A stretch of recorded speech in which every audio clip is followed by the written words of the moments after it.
Before actually moving to the first agenda item, just going to go over a few things. Britt wrote up a nice little script for me here, resulting from our practice run a couple weeks ago. So I'm just going to talk about how we hope to conduct the meeting through Zoom. First order of business would be to verify that we have quorum.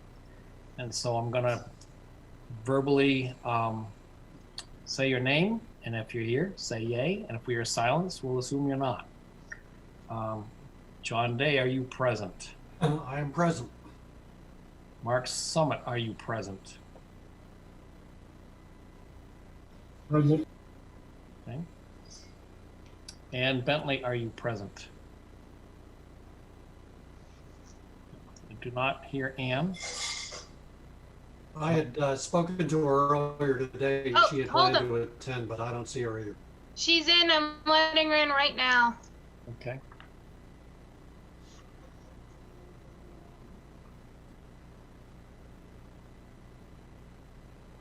There's Ann. We're taking quorum. Ann Bentley, are you here? Is she muted?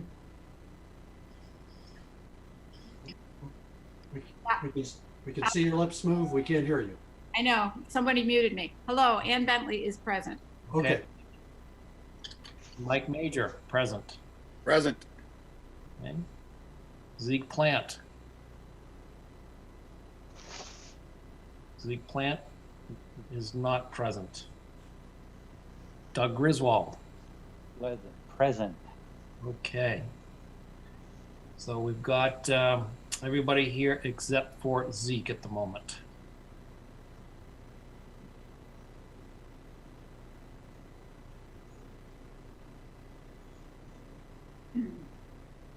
Okay, I'm going to read here off from Britt's script. She does such a better job writing than I do speaking. So in order to make this remote meeting efficient as possible, we're going to ask that you please remain muted unless you are speaking.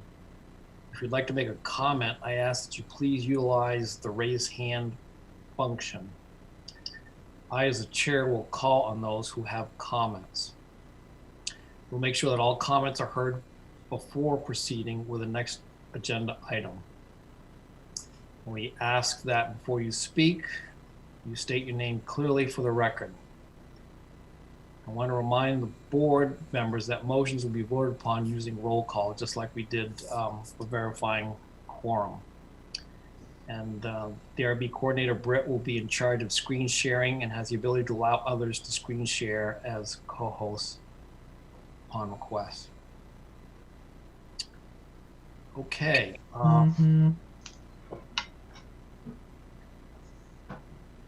So let's try a digital sign-in sheet.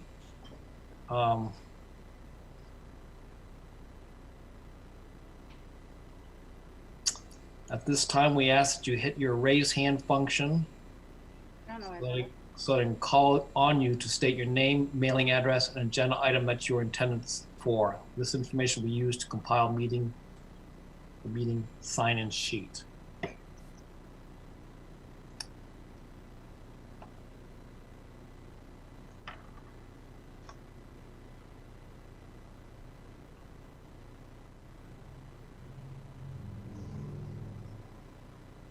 So I'm not seeing any raise hand going up. So maybe I'll just look at the screen here and I will just, there we go. Okay, I am gonna start with Barbara Morrish. If you could state your name and address and your agenda item of interest to you. Barbara Morrish, 954 Falls Road. And my husband and I are here.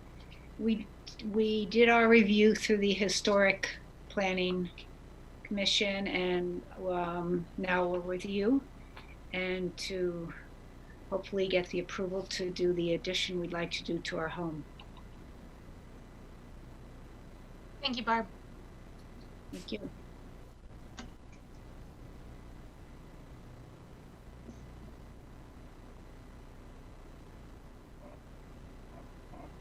Dave, you're muted. Oops, I'm sorry. I was muted. Was it Benjamin Heath? Hi, good evening, everyone. My name is Ben Heath, and I'm here representing CLS Holdings in regards to the Rice Lumber Plan Unit Development. I believe that's item number 9, other business and adjournment. Okay, thank you very much. Anybody else on? I can see you. Hi, this is Russell Fox, Lake Champlain Transportation Company. I believe we're item number 4.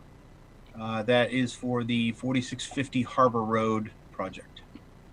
Just to jump in for a second, for folks who are not familiar with it, the raise hand function is not you raising your hand like I am. There is an actual feature. If you click on the button at the bottom of your screen that says participants, you will see a black screen on the right hand side that lists the people on the call. At the bottom of that black screen, you will see a button that says raise hand. So if the chair or our moderator asks for anyone to speak, to raise their hand to identify themselves, that's what they're asking you to do, not to wave at the camera. Got it.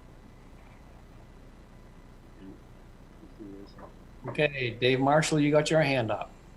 Dave Marshall from Civil Engineering Associates, appearing before the board on behalf of Betsy Whaley for her 9-lot subdivision. Thank you. Andy Rowe. Andy Rowe appearing on behalf of Jerker Taudien for the 193 Harbor Road subdivision. Thank you, Andy. Allison Myers. Hi, I'm Allison Myers. I'm just observing tonight as a member of the public. I live on Summit Circle. Thank you. B. Frisbee.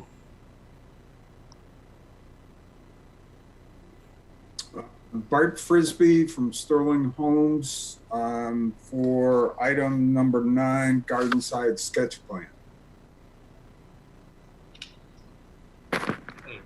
Hugh Diddy. Yes, this is Quentin Tyler and Julie Tyler here in attendance only for the 9-unit subdivision on Irish Hill Road. Thank you. Geraldine Bergdahl.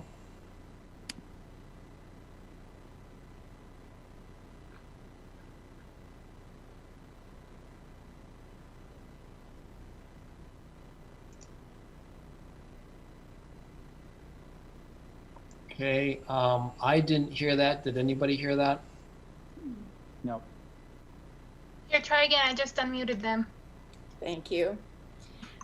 We're Dale and Jerry Bergdahl. We are landowners across the street from the Betsy Whaley subdivision. Okay, thank you.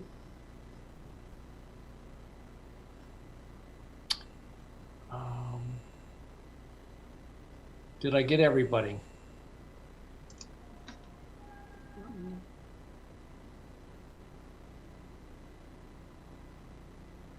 I'm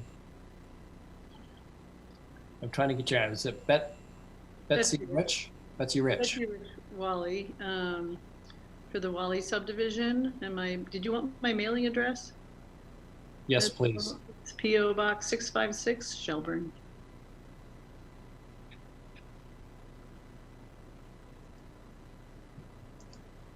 Okay, I think we got everybody. Excellent. So that being said, I'm officially calling to order the Town of Shelburne Development Review Board meeting for Wednesday, May 6, 2020. And first item on the agenda would be for public comment. If there is anybody that has any.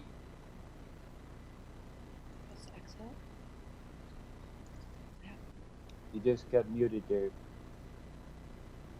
Okay, yeah, I was wondering what. So the first item is the review. Is for public comment. So if there's anybody in the audience that has anything to discuss that's not on the agenda, this is your opportunity.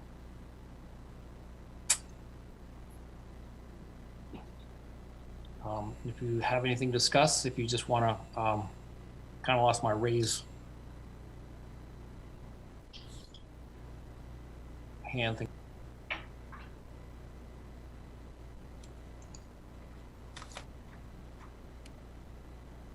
I'm not seeing any raised hands.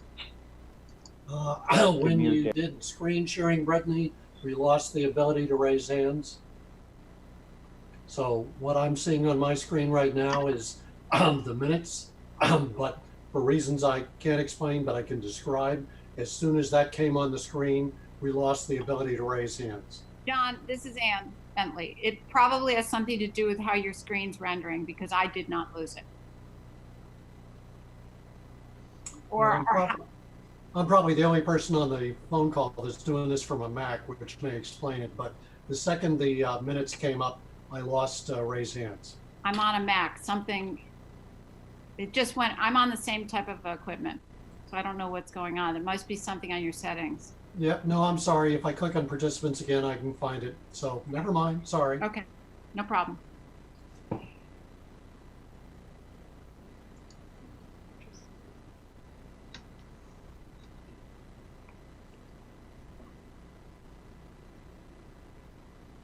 So if we are at the consideration of the prior minutes, I've read them and don't have any corrections or objections to them as drafted. So I'm willing to make a motion that the minutes of the prior meeting be accepted. And for those purposes, I will mention that while it was a practice meeting in the sense that it was our first Zoom meeting, it actually was a duly warned meeting of the board.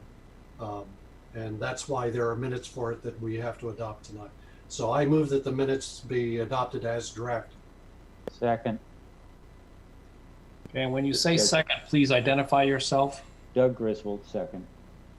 Okay, so I need to do the roll call again to vote on this. John Day, Muted. Sorry, aye. okay. Mark Summit,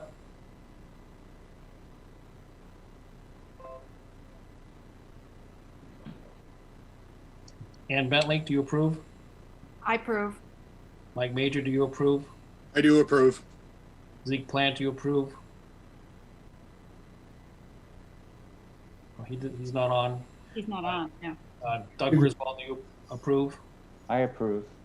David, did you get my approval? I did not, so do you approve? I do. Okay, and David Hillman also approves. Okay, so meeting minutes are adopted as noted. Okay, the next item is disclosures relating to any potential conflicts of interest.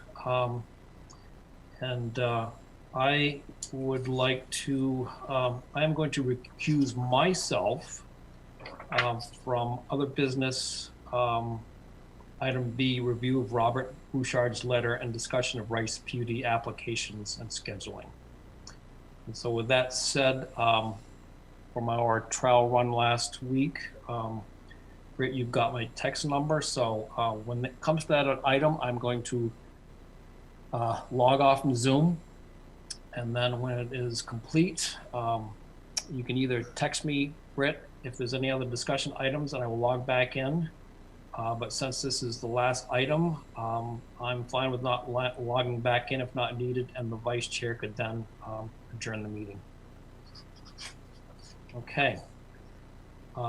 So let me ask, are there any other board members that need to disclose any potential conflicts of interest? I have no conflict, but for informational purposes, we are considering a Vermont Transportation Company case later tonight that deals with what I'll refer to as the ferry property owned within what most people refer to as Shelburne Shipyard. I am a customer of Shelburne Shipyard.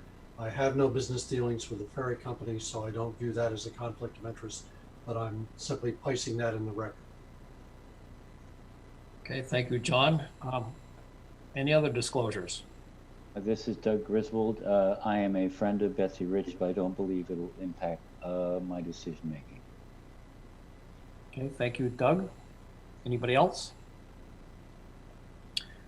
Are there any members from the public that believe that any board members have any potential conflicts of interest? Okay, hearing none, we will move on to the next item. But before doing so, I need to swear Britt in. Okay, Britt, do you hereby swear or affirm that the evidence you give in the cause under consideration shall be the whole truth and nothing but the truth under the pains and penalties of perjury? I do. And I'd also recommend anyone else commenting on this to say I do as well at this point, so you don't have to keep reading that over again. That is a really good idea. So I believe it's going to be Jerker and Andy, and I don't know if anyone else wants to comment on it, but this is the 193. Oh, wait, no. Yeah, we start with Morrish, the Morrish application. Right, and I swore you in first because that's going to cover you for the whole meeting. Okay. And then when I get to each agenda item, I will ask for that swearing in. Okay.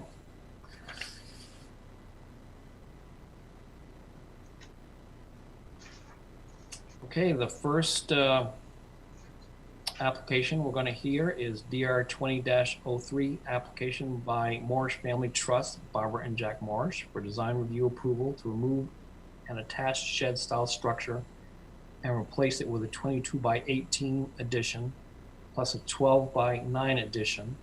The property at 954 Falls Road is located in the Shelburne Falls Mixed Use District, Village Design Review Overlay District, and Stormwater Overlay District. Brittany, would you like to share your findings with us? Sure. This application went in front of the Design Review Committee, and it was as described by you, and the Design Review Committee recommended that it get approved as is. So they didn't really have any outstanding comments on it. So I'll pitch it over to Jack and Barbara if they want to say anything else about their application. Okay. Did you want me to give like an overview of the project, or? Yeah, I need to swear you in first. Okay, do you swear or affirm that the evidence you give in the cause under consideration shall be the whole truth and nothing but the truth under the pains and penalties of perjury? I do. Okay, thank you. Take it away. As you just said, this project is consists of, it's on our property at 954 Falls Road. And the project involves demolition of an existing structure at the rear of our house. And then basically on the same footprint, we would replace it with a new structure that would be a little bit larger, a little bit wider than the existing structure, 22 feet deep and 18 feet wide, as opposed to the existing structure, which is 12 feet wide. The addition would have a gable roof with a pitch that would match the pitch of the existing roof. Only the peak of the new structure would be, I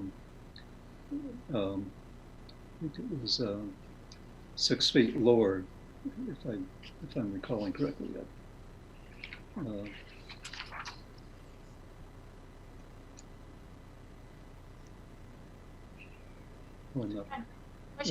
Five feet lower. I'm sorry.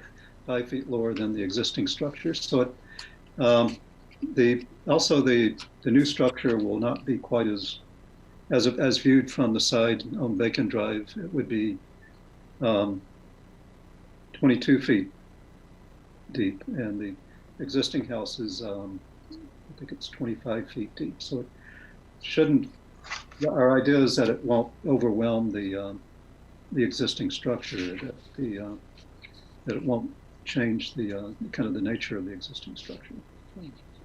We had considered some larger additions that would have, we thought, kind of overwhelmed the appearance of the existing structure. And the intent is that the new structure would match, the clapboard would be matched, and the paint would match. The windows would match as closely as we can get. See, you're scrolling through some of the window options that that's a sliding glass door you're looking at now. Up higher are the windows that's the double hung windows. That would be, the bulk of the windows would be of that style there that you're just passing up. So the intent that those windows would match, we're doing it through Brownell, windows by Brownell, and that's the existing windows that we have on the first floor were also from windows by Brownell, and we're asking them to try and get, we want windows that match the existing ones as closely as possible. And of course the shingles on the new structure, we would like to match as closely as we can to the existing structure. And the clapboard, as I said, in the paint color, and the trim for the windows, we'd like to match to the existing structure. Okay. Do we have any questions, comments from any board members?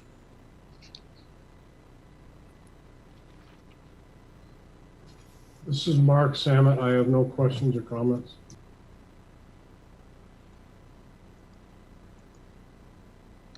Doug Griswold, no questions or comments. David, this is Mark Samet. I have no comments or questions. I have no comments or questions. John Day.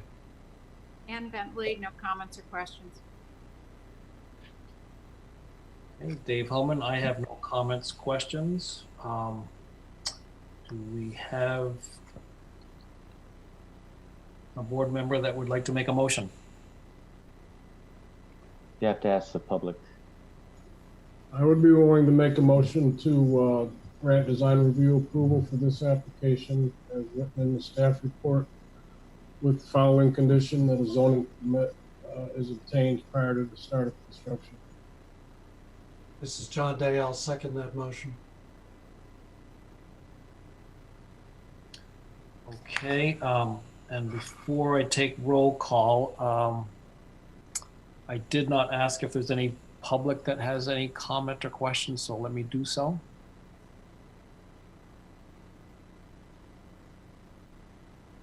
Okay, hearing none. Let's do our roll call. John Day, yea or nay? John Day votes aye. Mark Summit. Mark, yes or no? Aye, aye. Ann Bentley? Aye. Mike Major? Aye. Griswold? Aye. And I, Dave Hillman, are also aye. The motion passes. Great. Thank you. Thank you.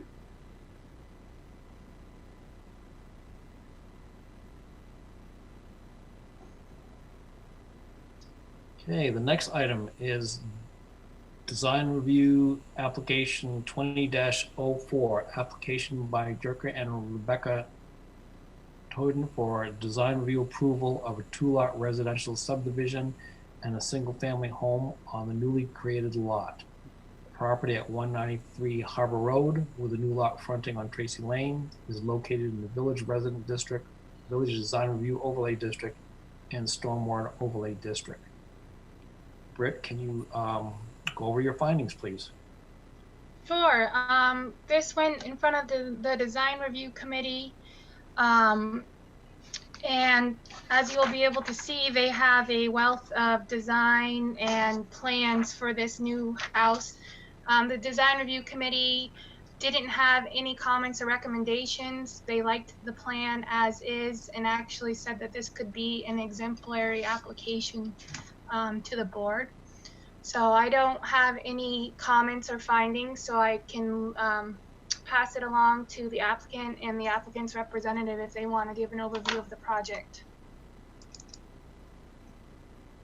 Okay, I guess we're ready for comment from the applicant. You want to swear them in? Yes, and sorry, who is representing the applicant? It's going to be Andy Rowe, and the applicant is Jerker. Just as a procedural matter, this is John Day speaking. I would suggest to avoid individual swear-ins, that we swear in anyone who plans to comment on the pending matter. I agree. There are people from the public that also want to talk on this too, I believe, so let's get everyone in. Okay, so I guess how to document it, do we do essentially like a roll call of everybody state your name, and then I'll read the Well, I think if people are comfortable using the raise their hand feature, anybody who wishes to speak can indicate that way. Otherwise, you'll have a fairly long roll call for the rest of the meeting. Yep. Okay. Why don't we give that a shot?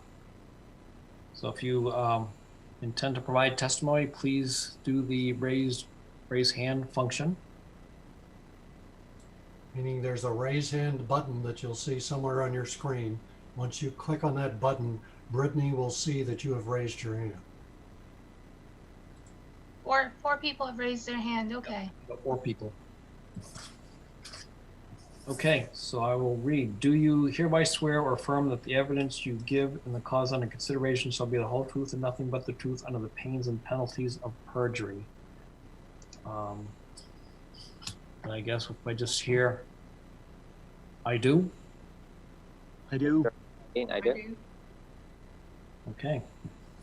And we have a chat from Georgina Grover saying she can't figure out how to raise her hand, but she also wants to sign in for this one as well, swear in. Okay. Georgine?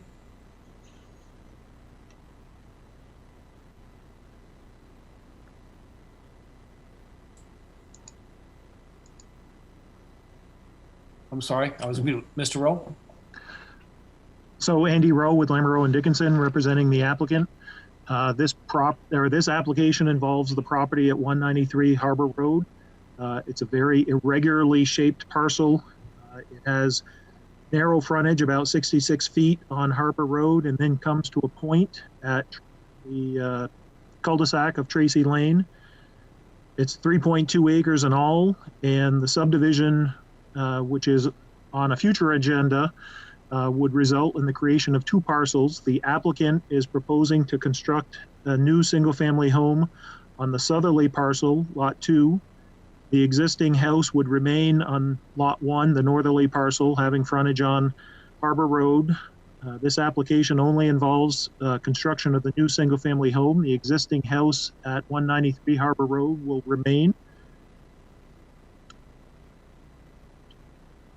To the west is the community school. To the east and to the south are the Tracy Lane and Village Vale neighborhoods, both which were constructed in the 80s. The access and utilities for the new home come off of Tracy Lane, and there's about 800 feet between the proposed house on Lot 2 and the existing house on Lot 1. So other than the fact that these two houses share the same property, there's really no relationship between the two, given the distance between the two houses, the fact that one driveway is off Harbor Road, one driveway is off Tracy Lane, and they're really in two different types of neighborhoods.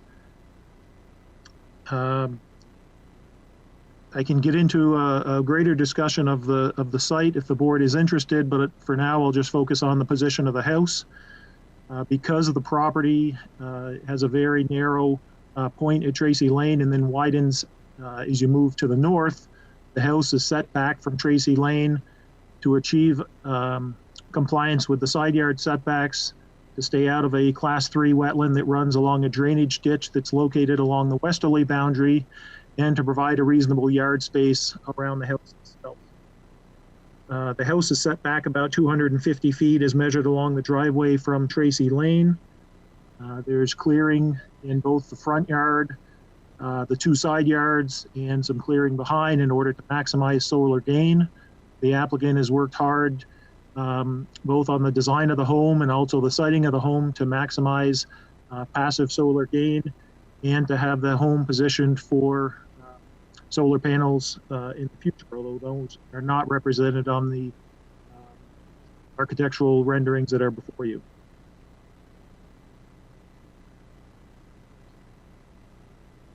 So getting into the architectural details of the home, it's a relatively simple design intended to approximate a traditional farmhouse style. It's board and batten siding, sloped metal roof.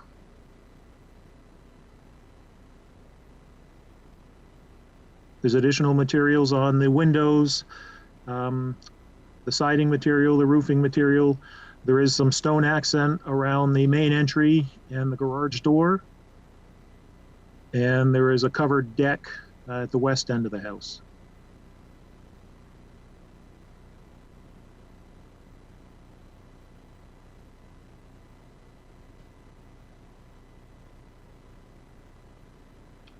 Okay, do we have any comments, questions from the board? Are you set, Mr. Rowe? Yes, I'll be happy to answer more questions, or either I or the applicant can get into anything in greater detail, but for now, I'm all set. Okay, thank you. Any comments, questions from the board? I have no comments or questions. John Day. This is Ann Bentley. I have no comments or questions. Mike Major, last time this came before us, wasn't there a question about the footprint of the house being off 10 feet, something like that?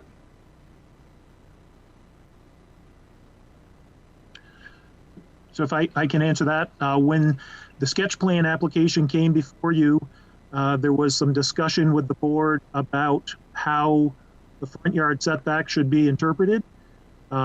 Since then, we have completed a boundary survey of the property, and there are a couple of angle points along the easterly boundary, which in consultation with staff, we're in agreement that the front yard setback would be measured from the southernmost boundary that actually has frontage on Tracy Lane, and to the north as you move past that angle point, that would be measured as the side yard. So the boundary survey actually eliminated the need for the discussion that we had with the board at sketch plan regarding that topic. All right, I appreciate it. Thank you. Further comment, questions from board? Okay, hearing none. Do we have any comments, questions from the public?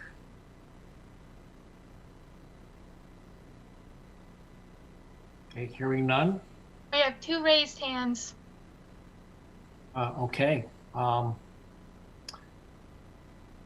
see. Not sure how to pronounce this.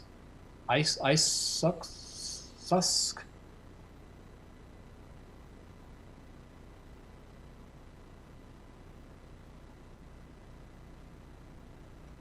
David, it's Lee Suskin. Lee Suskin. Okay. I'm just looking at the, username it says. Okay. Are you calling on Lee Suskin? Yes, your ID here is L. Susk, so. Well, right. Some people know how to type. Lee Suskin is my name. I live at 136 Harbor Road, across the street from 193 Harbor Road, which is what this subdivision is. it's true. We in the village on Harbor Road have a different neighborhood than those on Tracy Lane. But this particular property, house, which has been vacant for years and is run down and dilapidated, is an eyesore and a problem for our neighborhood. And since this is a development, a 193 Harbor Road subdivision, I don't understand how it can be approved without any plan to do something with the house that fronts Harbor Road.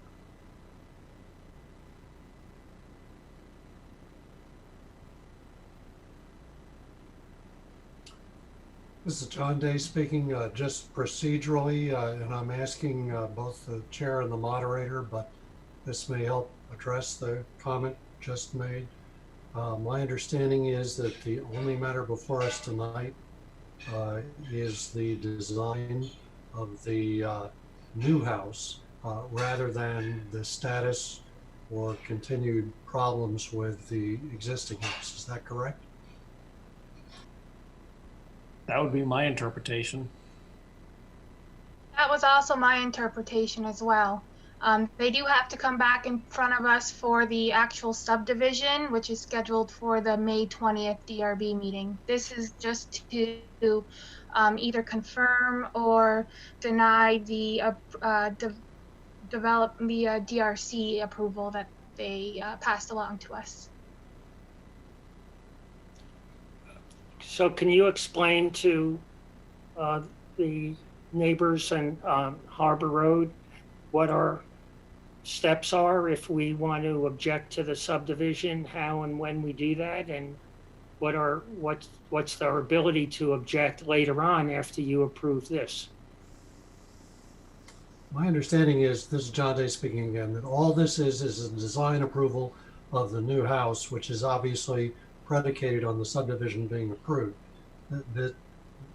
This is not the subdivision approval. This is a design review for the new house, assuming the subdivision goes through. And that's the only matter before us tonight. Am I incorrect on that? And I invite any of the board members or the moderator to comment on that. Also, this is Mike Major. Yeah, you're correct. We actually, in the staff report, you'll see one of the recommended conditions is that the applicant will receive subdivision approval from the Development Review Board for the 2-lot subdivision prior to applying for the zoning permit. So that they need that approval before they can move forward. And Brittany, did you say that that's on the agenda for May 23rd? For May 20th. For May 20th. But so I think to answer your question, that's your opportunity to provide input to the board on approval of the subdivision. Before the design review on the 20th, I'm sorry, I'm new to this process. So what happens on the 20th and who's hearing what? The 20th is the, as I understand it, is the actual approval of the subdivision. By what board? Design review or? By the DRB. And if the subdivision is not approved, then by definition, any house that has received design approval for part of the subdivision is moot and academic, right? If the subdivision doesn't go forward, the new house doesn't get built. So your opportunity to comment on whether the subdivision should proceed or whether it should proceed with certain conditions that address the existing house, the time to raise that would be at the hearing that actually decides the subdivision, which is the 20th of May, at least according to the current schedule, as I understand it. And it would be the same group of people that you're talking to tonight, the Development Review Board. The Development Review Book on the 20th. Mm-hmm. So, but you are now, what I heard before was this proposal assumes that the house on Harbor Road will remain the same. Nothing will be changed. No, I just heard that tonight. Yeah, no, the only thing that what we're discussing tonight presumes is that the subdivision will be approved, which, as we just discussed, hasn't happened yet and will happen, or it doesn't, on the 20th of May. The only thing before us tonight is, if the subdivision is approved, is the proposal for the house in the new lot that's created okay? That's all we're discussing tonight, is whether the house as proposed in the new lot is acceptable or not. It doesn't, we don't decide tonight that it's okay to have a subdivision. That's the 20th. And if your concern is that the subdivision either shouldn't be approved at all or should be approved only on conditions about the conditions in the existing house being addressed, that's the time that you make that argument.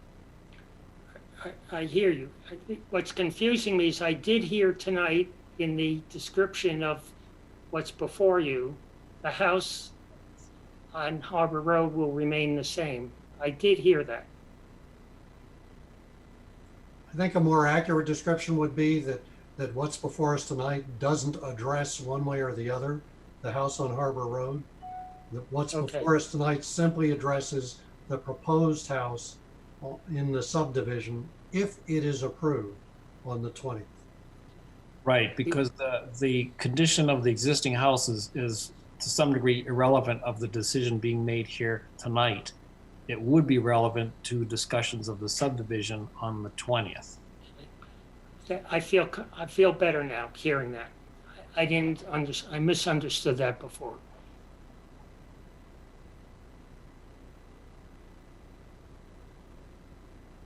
Okay. There's still another hand up. Yes, Judith Raven.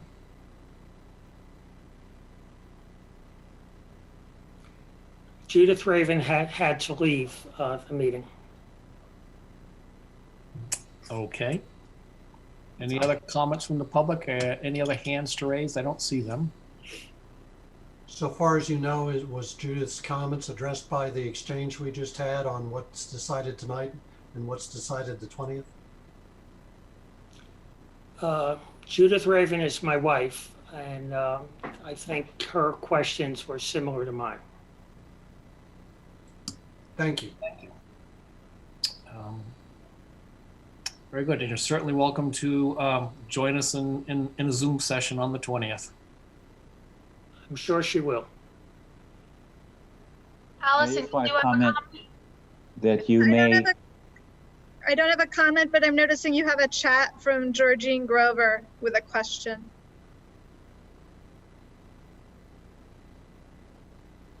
I want to make a quick comment that in our meeting last time, the board decided that because anything that appears in the chat becomes a part of the record of the official meeting, that we are not going to engage in discussions on chat. It's fine, that notwithstanding, to raise an issue that you can't be recognized or heard or have something to say. But nothing substantive should be said by any participant, by any applicant, or by any board member in chat. Thanks for that reminder, John. This is Doug Griswold. I just want to make a point that anyone who has any comments that they'd like to send prior to the meeting on the 20th is more than welcome to send it.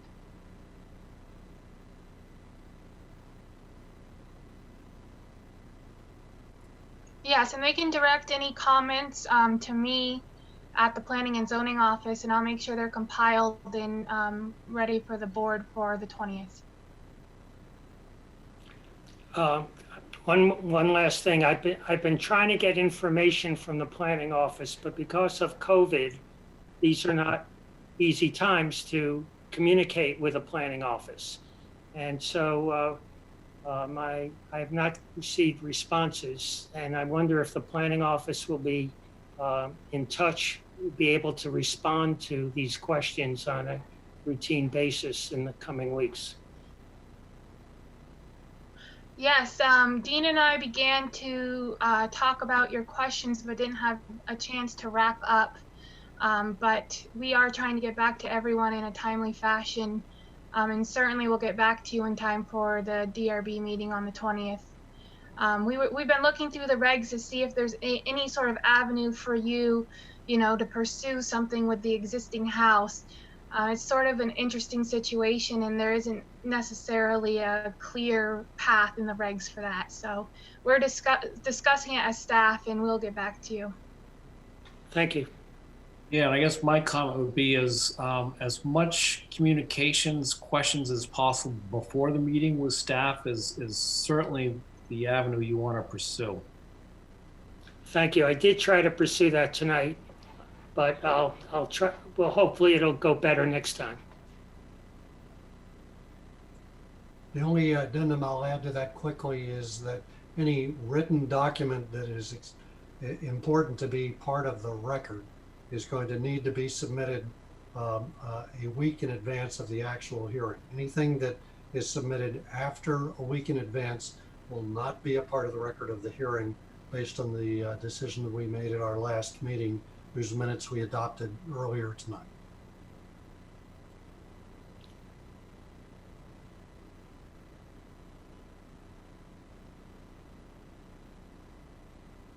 David, you're on mute. Yeah, I keep forgetting. Anyways, I don't think we have any further comments from public. And so may I have a motion from the board?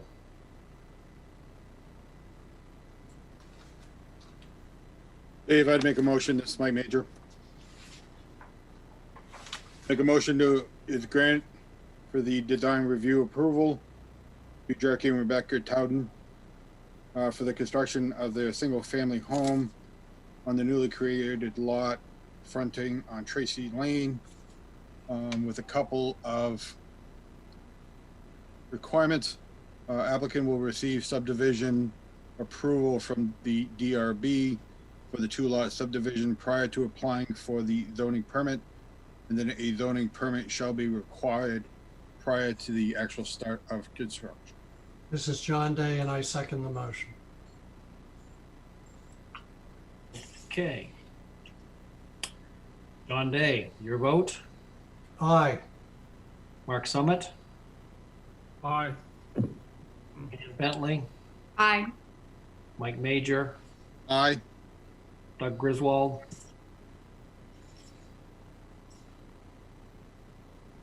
Doug Griswold? Probably on mute. So, got it. Aye. No, I'm still muted. Yep, no, gotcha. Okay. And David Hillman here. Aye. The motion carries. Thank you. Excuse me, David.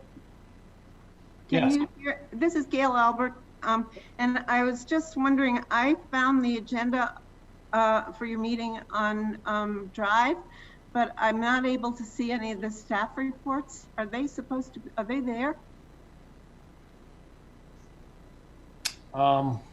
I can't, Brett, I can't answer that question because I actually picked mine up at, So I can answer that question. Yes, Hi, Gail. This is Ann Bentley. All of the staff reports are on the Google Drive. They are. Mm-hmm. I don't know why you can't see them, but I use them because I don't use the printed. Okay. Okay. Thank you. okay. Let's move on to the next item. It's application sub 1803R1, application by Civil Engineering Associates, Inc. on behalf of Elizabeth Whaley for preliminary plan review for a 9-lot residential PUD subdivision. The property, which is located at 1348 Irish Hill Road, is sited in the Rural District and Stormwater Overlay District. Britt, could you give your summary of findings? Sure. So this application has been in front of the board on 3 other occasions at this point, so this is the 4th time it's come up. I have a few comments embedded throughout my staff report. Most of them aren't very significant. One thing I do want to make sure we touch on is if there's going to be any blasting when we get to that criteria. It's not something that's in our zoning regulations, but it's something that's good to know I think in the planning and zoning office, I get a lot of calls with development that has blasting. And so I just want to make sure we touch base on that. I think from there, will let Dave Marshall take it away. This is a pretty significant development, and you'll see that he has, I think, over 50 plan sheets for it. So I think it's best for him to sort of describe what's going on here. So I'll pass it over to him.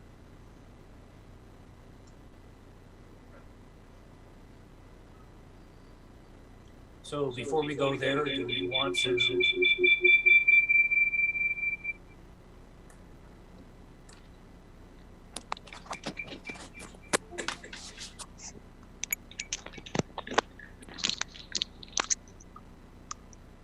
There we go. That experiment didn't work. Okay, so significant echo here. Yes, so hopefully it's better now. So at this point, do we want to get sworn in? I would suggest not only David, but anybody else who plans to comment on this.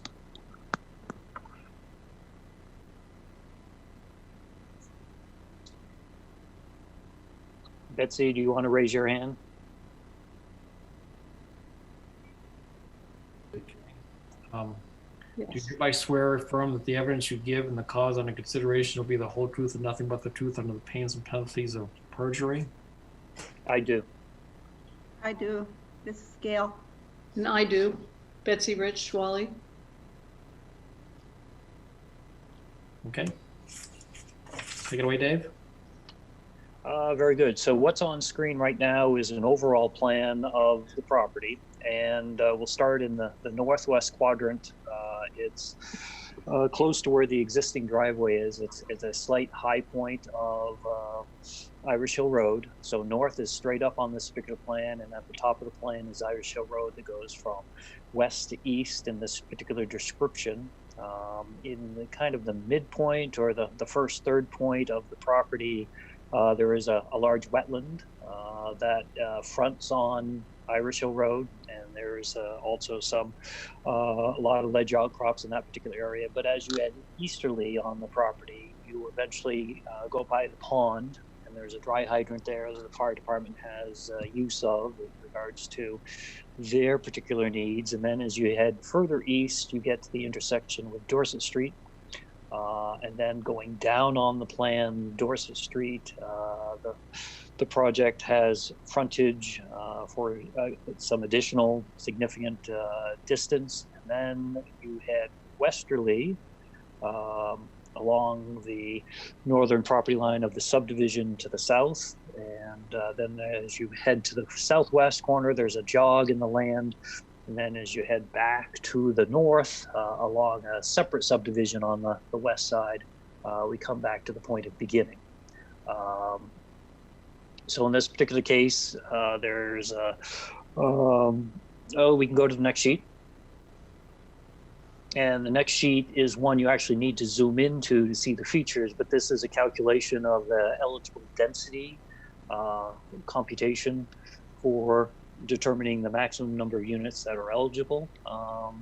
And in this particular case, Britt, there's two features to look at. One is, why don't we just focus on the left-hand side, that table.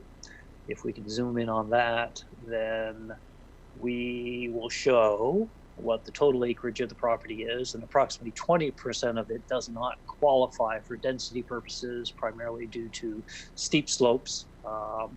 And out of all that, the eligible density is 14 units, and this application proposes a total of 9, 1 existing and 8 new lots or residential units as part of the property. So if we'd zoomed in, you could actually see the hatching showing the areas that are greater than 20%, 15%, but we won't take the time to do that just now.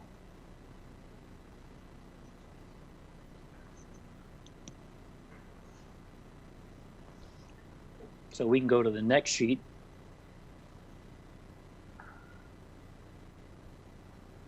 And here, this one's a little bit more difficult to see, but this is the overall plan with regard to wastewater disposal. We'll start with the easy hanging fruit on the right side of the plan, the east side fronting on Dorset Street. Those two homes have individual on-site wastewater disposal systems. These are all mounds except for one on the property. But as you move from the Dorset Street Irish Hill Road intersection and the top right of the drawing and go left across Irish Hill Road, you'll see a dark area that's approximately 1/3 of the way across the property, and that's going to be a community mound system that will serve 5 of the homes. So we found suitable soils there for a larger type system to serve the needs of 5 of the 9 homes here. As you move all the way to the west, there are 2 lots, lots 2 and 3. Those will share a 2-lot community system, and that is actually an in-ground system with pre-treatment for each of those homes, and that pretty much summarizes the proposed wastewater disposal for the site. So this is all reviewed by the state, and ultimately a permit will be required.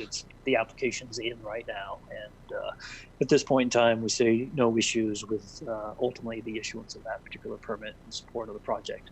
On the water side of things, we're outside of the municipal water service area, so each one of these are individual wells. A review of the well capacity as reported on the state's well log atlas indicates that there's fair to good capacity. There's no guarantee that anybody will have always good capacity when they drill a well, but nonetheless, at least the records of the neighborhood show that although there's one that had challenges, that otherwise the majority of the lots that have wells have fair to very good capacity. So we're confident that there will be no issues going forward with this project. So we can go to the next sheet.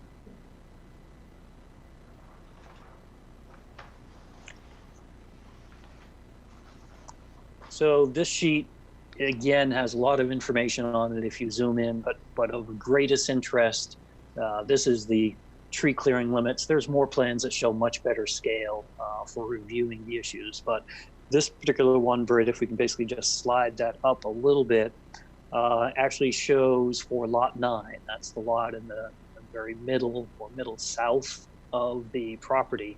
The view lines, both to Mount Mansfield heading in the northeasterly direction and to Campbell's Hump in the southeasterly direction. And one thing that we offered to the Natural Resources Committee was a program on that particular lot to minimize the amount of clearing, but at the same time to still achieve the goal of views of those few mountains, because it is very nice from that particular part of the property.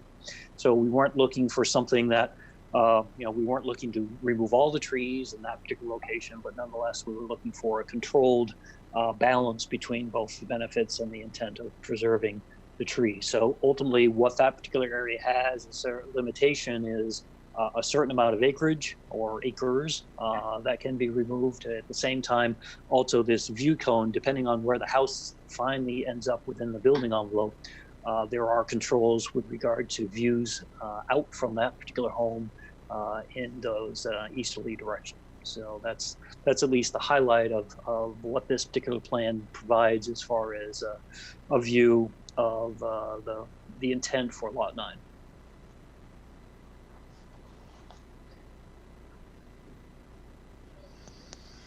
So this particular plan shows the character of the neighborhood, and it also shows the proposed lots.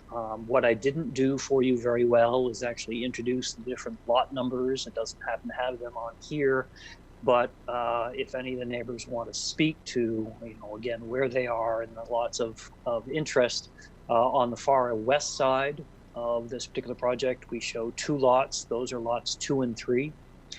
Just to the right of that is the existing main house and the horse barn. There's an apartment in the barn, and that's on lot 1. Just to the south of that is lot 9. Now we'll move back up northeast of the main house, and those are lots 4, 5, and 6 that come in off of Irish Hill Road on a common driveway. And then off to the east side are lots 7 and 8. They each have individual driveways that come off of Dorset Street. We worked, Betsy worked very close with Paul Goodrich in regards to the location of those particular curb cuts to basically ensure that there's adequate sight distances and safe stopping distances themselves for everybody that moves up and down Dorset Street and for anybody that wants to enter or egress from those particular 2 lots.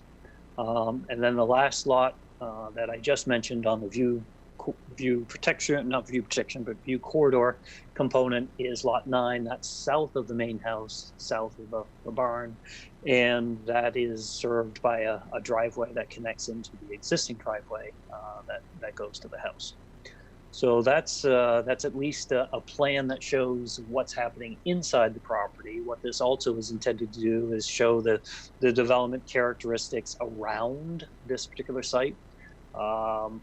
One thing that struck me when we first got involved with the project is that we use the state of Vermont's GIS Natural Resources Atlas for a lot of information to give us general guidance on what's going on. And many properties that are forested have habitat blocks associated with them. That's an effort by the state as a third party to identify the value of forested areas and in support of discussions of preservation and the like. And what struck me here is, despite the fact that there are portions that are forested, primarily where the ledge is and where the farmer didn't feel like tilling, that none of these particular forested areas had been identified as habitat blocks.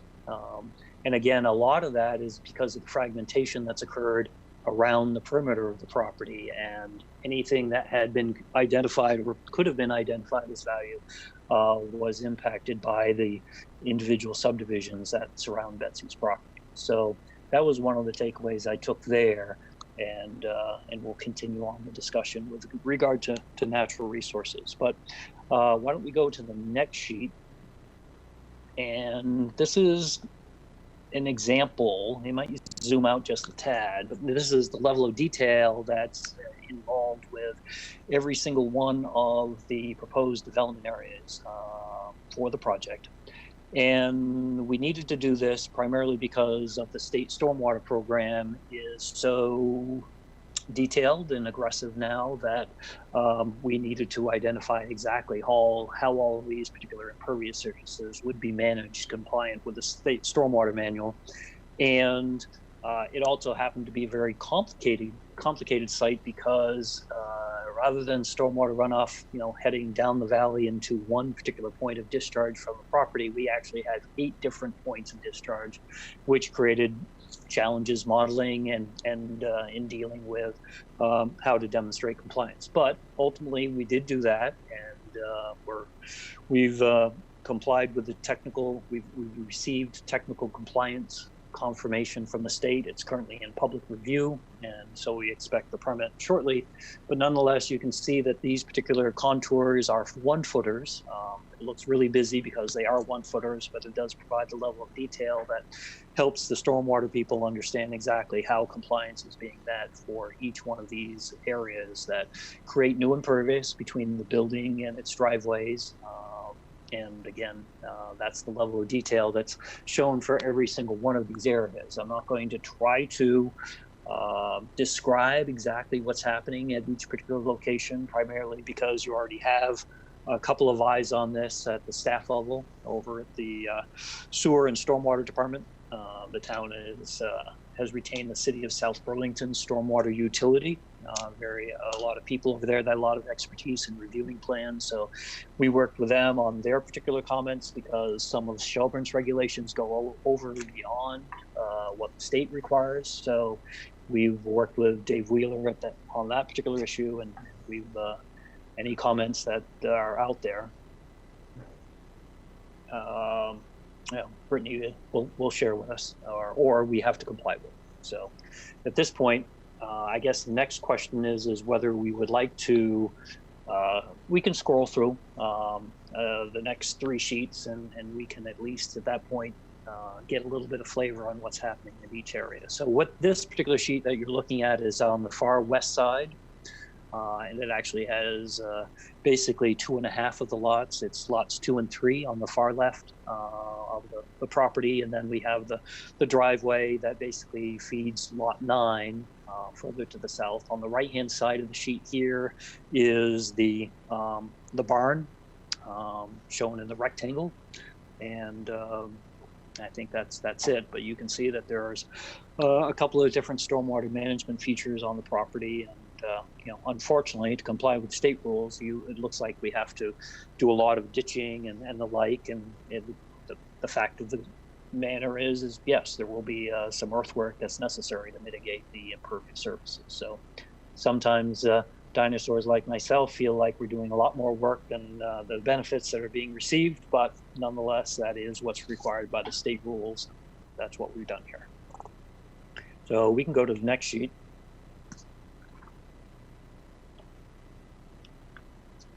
So this is the 3 homes that come off of Irish Hill Road.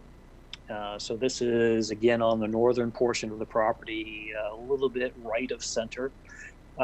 Features that are of interest here is on the left, top left of this particular drawing, you see not only the roadway, I can barely see the roadway, but that's Irish Hill Road, but also just to the left of here is the wetland. There's a wetland here that as you drive by Irish Hill Road, it's pretty clear that it's a wetland. And we also have the driveway, a common driveway that serves all 3 homes with 1 curb cut out on Irish Hill Road. We've worked with Paul Goodrich on not only its location, but also stormwater improvements at that particular point. They have had some issues in the past with the existing culvert as far as its capacity. So we'll be working, the site contractor doing this work, will be working with the highway department on increasing the capacity of the cross culvert that basically picks up runoff from Betsy's property and it runs northerly across the road. So we will be doing that particular work. There is one particular swale of note. You will see the wetland that's hatched on the left-hand side of the drawing, and then offset from that is a swale. One of the requirements, or what we've called out on this plan, is that this swale be placed between the trees. We don't want to be removing trees in this particular area, but nonetheless, our goal or our requirement is to basically pick up the drops of water that come off the backside of these particular homes and the driveways, and pick that up and provide treatment before it's reintroduced back into the stormwater flows that again head northerly. So, and then just point of interest on the right-hand side of the drawing, separate issue from stormwater, but that's the mound system. So that's the 4-trench mound system that is designed to service as a community system for five of the 9 homes here. So we can go to the next sheet. And now we are rotated. North is now to the right, but this is the 2 homes that come in off of Dorset Street. And the lot on the right actually is a host of 2 mound systems. So those are kind of the oval shapes that you see there. But again, the driveways, the grading components, and what's necessary to provide fire access is shown on this particular plan. It's fire access and the like we'll discuss a little bit later. That's on a later plan. But again, this particular plan shows the character of what is necessary to basically pick up the stormwater and provide the necessary treatment that's required based on the topography of the area.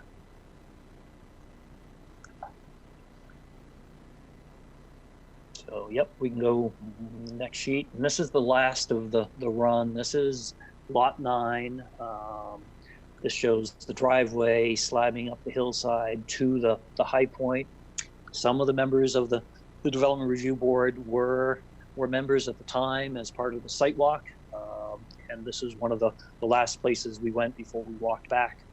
But this represents one of the high points on the south end of the property. This particular plan shows some of the stormwater components on the upper end of the drawing on the left side of the driveway.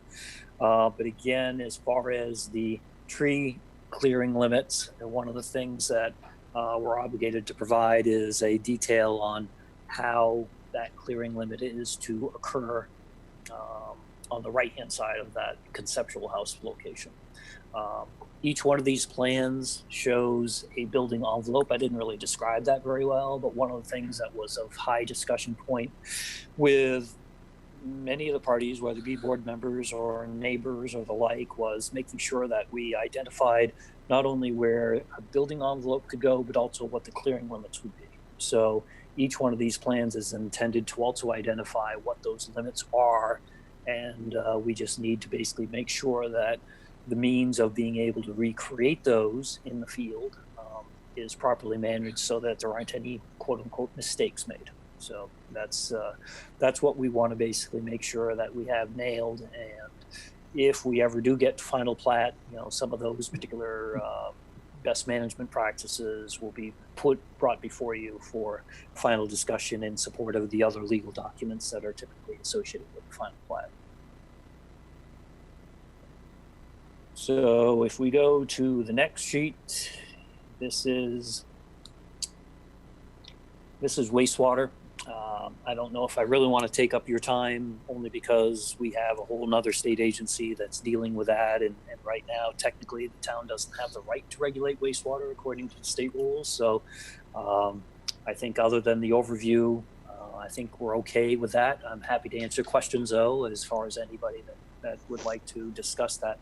Unfortunately, this particular set, technically we needed to show it because your rules still have embedded requirements that we provide this. So we have no problem with that.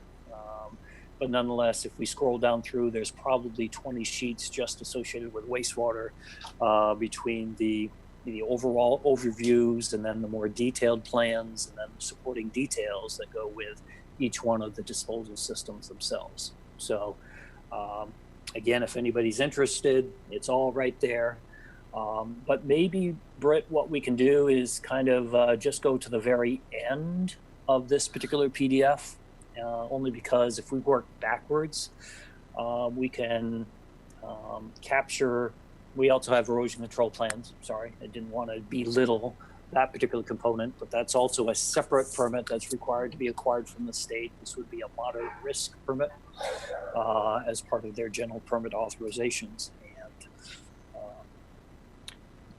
That particular permit's also out on public notice right now after meeting the technical standards. So we're getting closer. These are very technical specifications that talk about how the various components are to be built. But working backwards here, one of the things that is required as part of all rural district projects is that we identify 60% of the area as being open space or conserved in some way. And what this particular hatched area does on this particular plat plan is identifies what the limits of the areas proposed to be encumbered by an open space easement agreement with the town. And one overarching issue that the rural district, and specifically rural district PUDs, calls for is that the homes be placed not in the middle of fields, because that's what we love looking at, but out on the edges of the wooded areas so that they don't overtake the character of the view sheds that are currently in place. So most of these are either right on the edge or actually into some of the wooded areas. And what we've tried to do with this particular open space easement proposal is preserve a couple of areas of importance. So starting in the top left of this particular drawing, and again, we're back against Irish Hill Road, we have a forested area in the very top left that does a nice job of just buffering the project from the roadway. But as you move easterly, this is where we get into not only the wetland that we had mentioned earlier, but also a lot of forested and bedrock outcrop area that is on the west side of the wetland. So that is an area that, whether it's just very challenging as far as topography, it's been an area where there hasn't been much activity. And that's why we wanted to basically move forward with that same concept. And that's why that particular area, it has some odd shapes and that actually encumber lots, both 4, 5, and 6, parts of them with open space areas that are intended to basically preserve natural areas that have been identified in the project. As we move through that middle section of lots 4, 5, and 6, and kind of move to the right and south of that, this is the very attractive views that you get from the intersection of Pond Road, Dorset Street, and Irish Hill Road as you look into the property.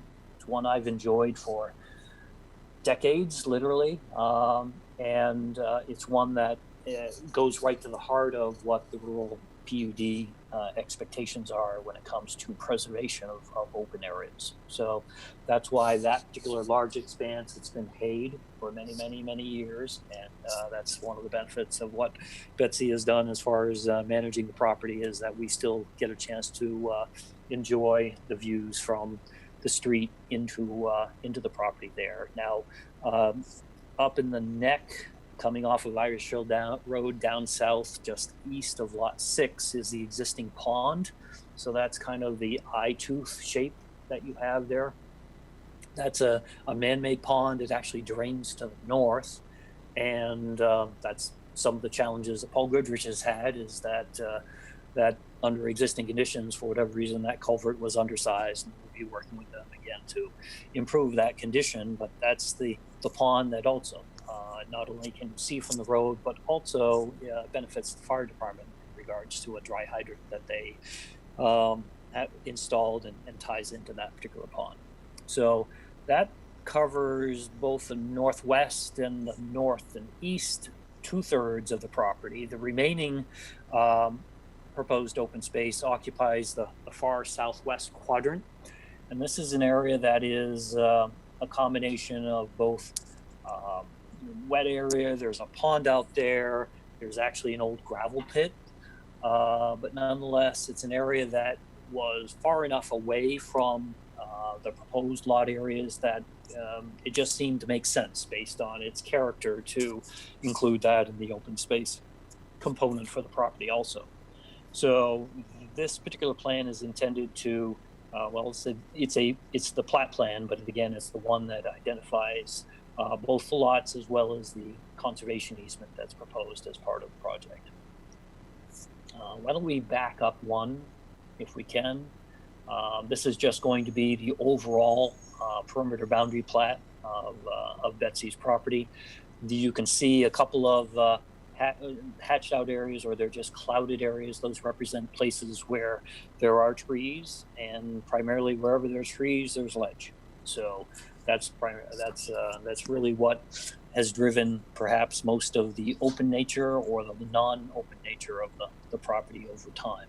And let's go one prior to this and just see what we have here. Oh, sorry. That's really boring reading if you want some technical specifications. So at this point, some of the open items or items of interest that Britt brought up in her staff report is one with regard to the Natural Resources Committee. And one of the concerns that the committee had was going back towards the lots 4, 5, and 6. Remember, we're talking about off of Irish Hill Road, and there's the one common drive, one curb cut that basically, we can use this one for now as long as we're in the neighborhood.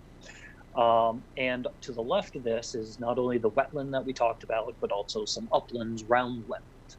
And one of the comments from the Natural Resources Committee is that Kate Kelly had done some work looking at various types of wildlife in this particular area, and she, in one of her reports, had identified a number of different species that were out there, including, well, I'm not going to be able to read that, that's too small, but hold on, maybe I can.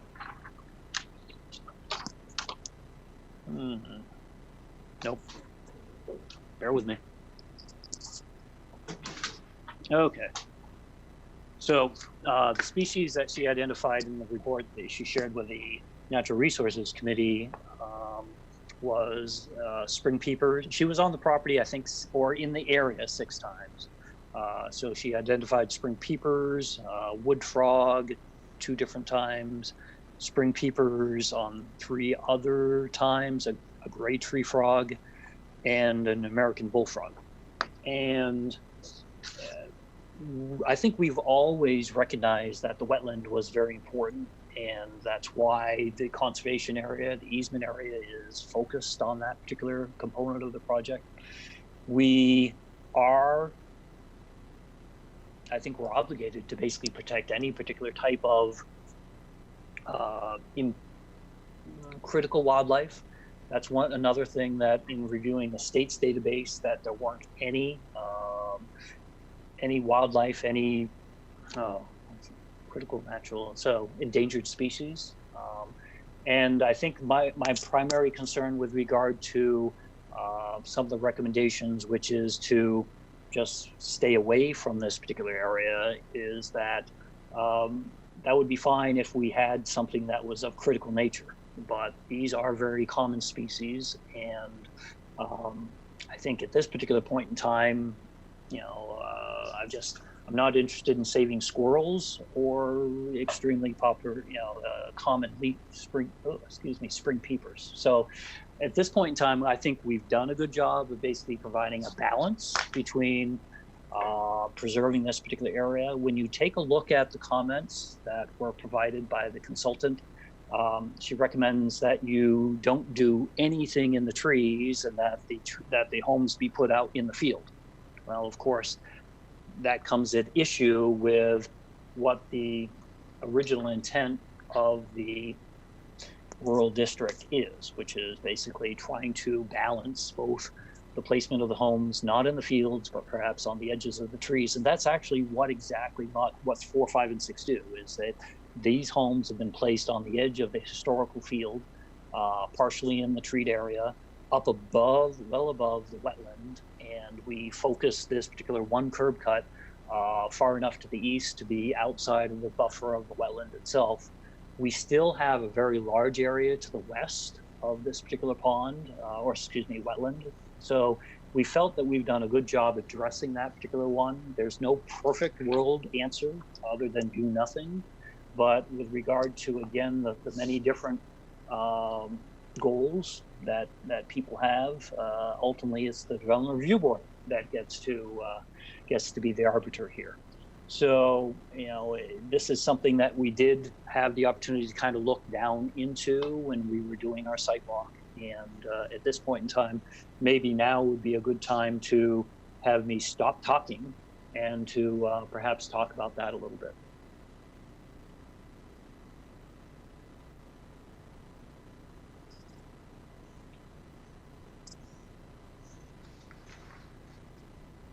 Yeah, I guess I will open it up to comments and questions from the board. I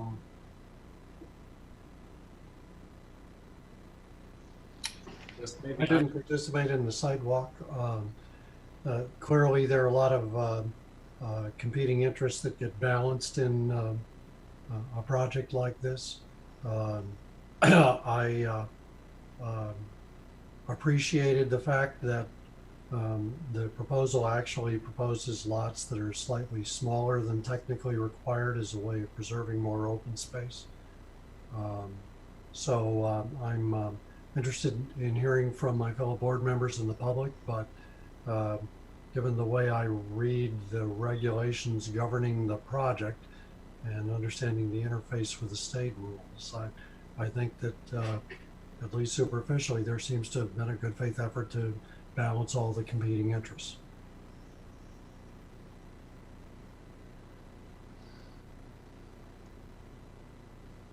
John, I would agree. I think it's a well thought out design here. Taken a lot of comments over the past year that they've received, and I think it's about as good as you can get.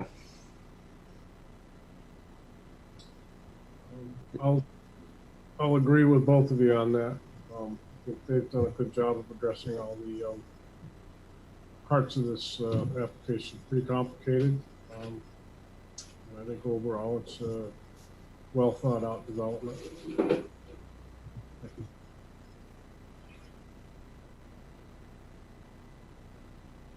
Dave, one question there was with the staff report. Of course, the department had review sheets. Do you have any comments on their comments? I think I have one confession with the fire department. We originally got a very, very long letter from Chief Wimet, and we ultimately came back with documentation on how we're meeting the National Fire Protection Association standards for access and the like, and ultimately what we're proposing on the plan, I think, has been accepted pretty significantly by the fire department. There are still some outstanding things in a letter that Chief Wimet provided, and when I provided that to our staff, they said, well, we think we've already addressed these, but I can't say that 100%, and I haven't given Chief Wimet the opportunity to have a debate on those particular things. So there is a letter in the record as far as what is entitled an approval from the fire department. And I think probably an appropriate thing to carry that forward would be as a condition of approval that we satisfy the requirements of the fire department. So that's the task that I have. The remaining changes in that letter are really fairly minor, where it's either widening a road an extra 2 feet in a location, or providing a pull off that's a little bit wider, or it's a turnaround that they didn't feel that the wrong, I should say, truck was used in modeling. Our staff feels that they're very comfortable with that, so I'm comfortable with regard to the turning movements, which otherwise can be challenging on sites. So that's my confession in regards to what I think is probably the biggest technical opening. And Brittany did mention it in her report. There's actually a sheet named F1.0 in this set that identifies every single driveway or section of interest for the fire department. And in our letters back to them, we had identified how we would provide standards that are compliant with, whether it would be NFPA or even going beyond NFPA standard, and what the town of Charlotte has adopted as written standards. One of the challenges we have here in town is that there are no written standards. So it's very hard for an applicant to really understand what the expectations are, and it's kind of unfair, actually. We'll leave it at that. I'll get off the soapbox.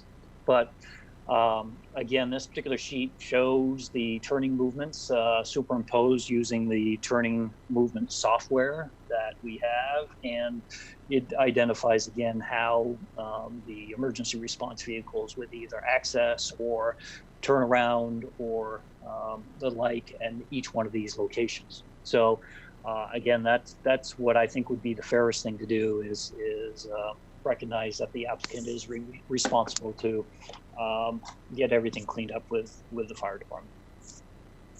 Okay, thank you.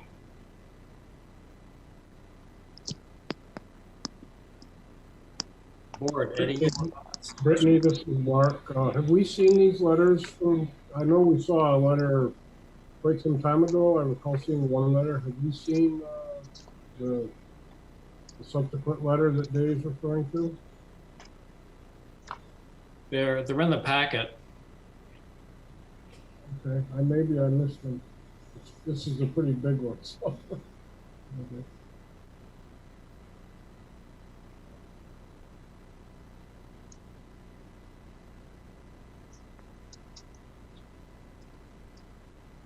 We have our hand raised.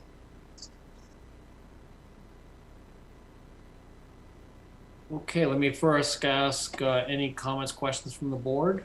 I was going to say, let's confirm there are no more board comments. Is that a confirmation? No more board comments? Silence? This is Mike, nothing here. Ann Bentley, nothing here. Doug, nothing here. David, this is Mark. David, did you, are a lot of the things that Jerry's talking about in his subsequent letters NFPA driven things, or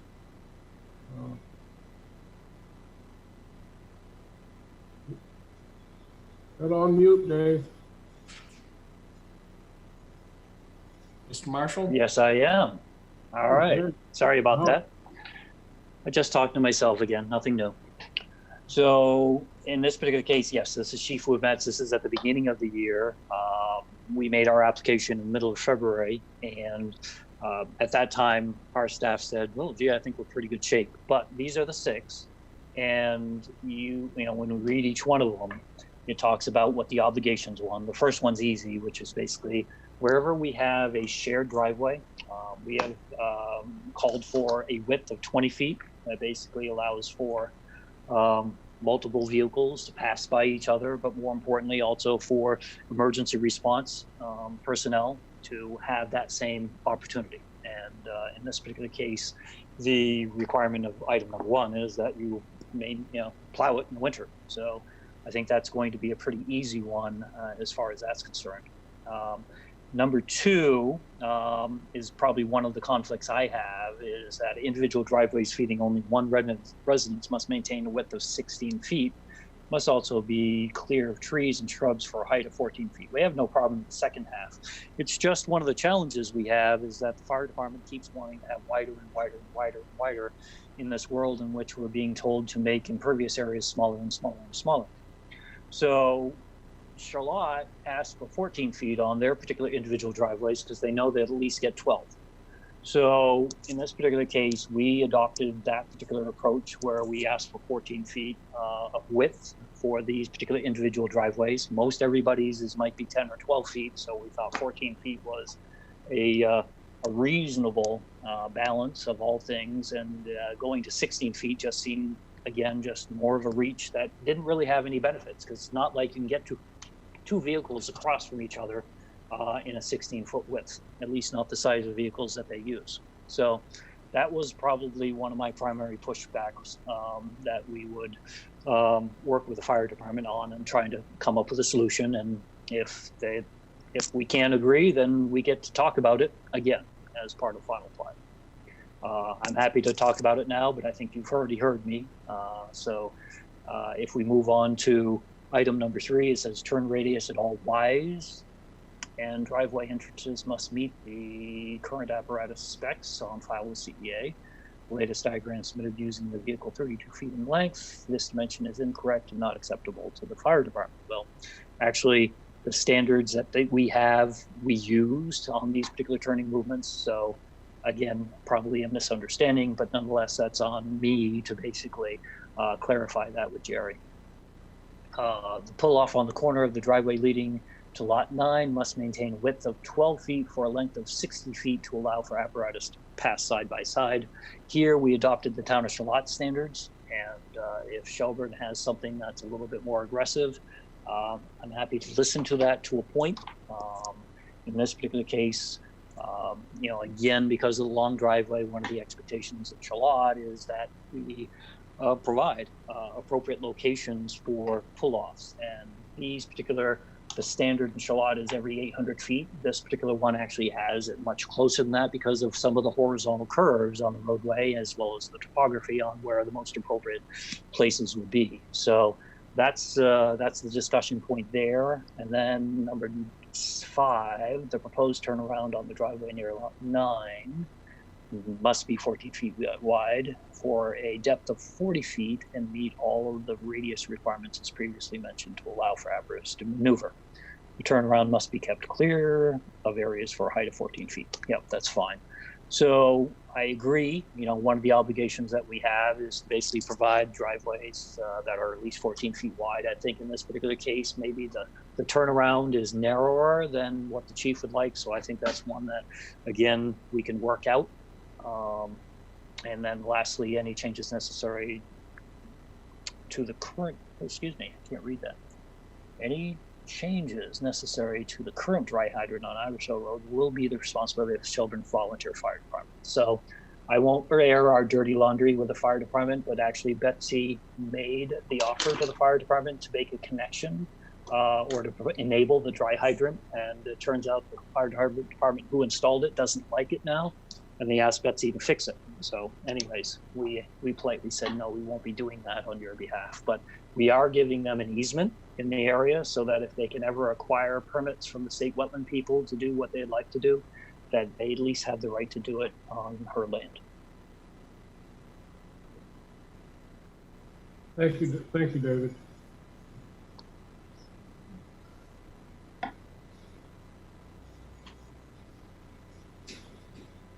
further comment from board?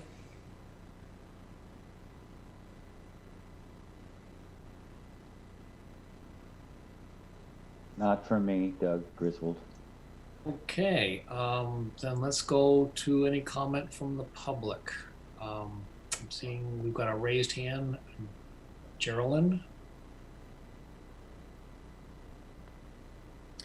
Yes.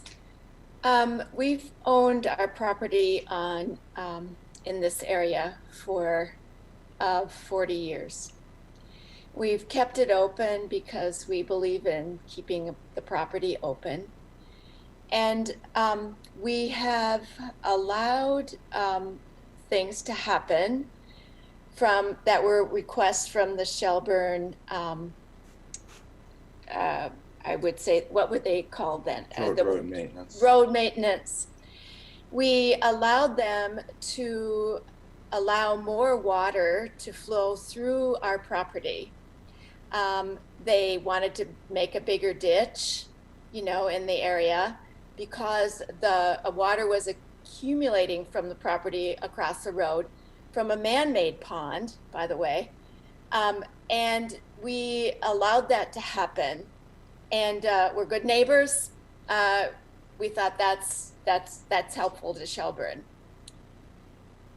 That water has flowed across our property in that bigger ditch. And now you're asking us to allow even more water. If we allow more water to flow across our property, then we also start to come to the problem of, well, will it become a wetland on our property?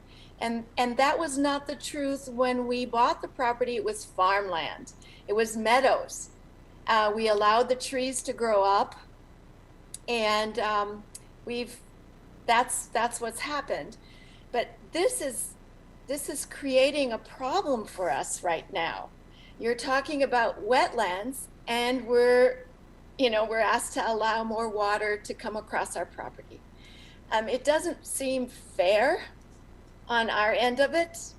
Our property was, like I said, farmed, and it was a meadow.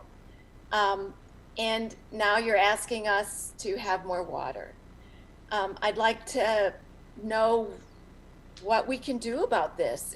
It doesn't seem fair to property owners that have been property owners for many, many years, and disregarding our rights as property owners. Mr. Marshall, I'm wondering if you could comment on that.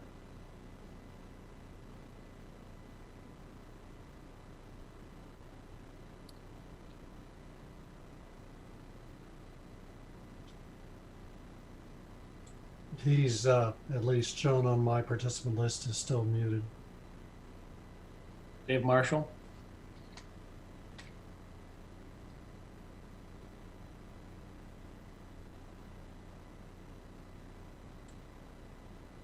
Can you reach him, Brett? He dropped off the grid view. I don't know if he's still on or not.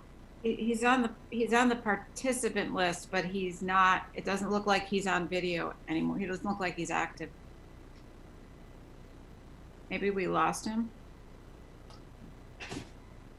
I unmuted him, so he could talk if he could hear us, but I don't think he's here. I'm showing Dave Marshall with a hand up under the mic. Yeah, but there's no video. Yeah, that was one of his two sign-ins, I guess. I think Dave would have to comment because I don't know. I guess I'd like to hear a comment on, will there be more water? And I certainly don't know the answer to that. Yeah, and this is, can you hear me? Yes. Yes. The pond, I've been here 35 years, and the people that built this house put the pond in the 50s. And I quite honestly was never aware that water from the pond was going across the road. It's the first time I've heard that. No, it is. Yeah, and I don't doubt it, but I never heard it as an issue, or there was something that had to be dealt with, or that the town made accommodations for it. They did, and I suppose that could be found out the exact year. We were talking here, and we don't know the exact year that they asked us to do more ditching across our property, and we allowed them to do that because it's road maintenance and that kind of thing. Right. So yeah. Yeah, Dave would have to speak to more water. I don't really understand why there would be more water. Right. I mean, that's why I wish we could get comment, because generally with all the stormwater regulations now, the idea is to reduce stormwater flow and keep it in place. So, yeah. So Brittany, do you have his phone number? Yeah. But the problem that we see is they're talking about increasing the culvert size. So they must anticipate more water flow. And that is our issue. We're not, trying to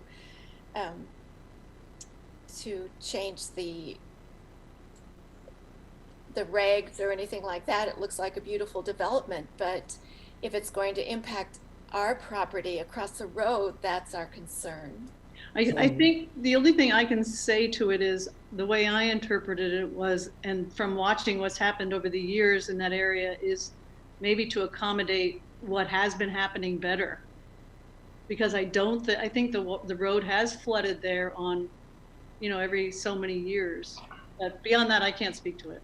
So my process comment, this is John Day speaking, my process comment would be that since Dave appears to be offline, and unless that changes, it seems to me that we'll have to continue at some point the hearing so that we all have the benefit of whatever his comments are on this. I'm particularly interested on whether objectively it's true that more water will pass to the your particular property and why.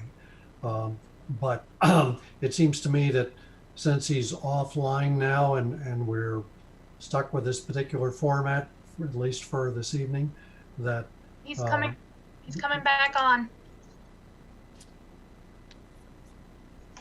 I just let him back in here. Let's see if he's on.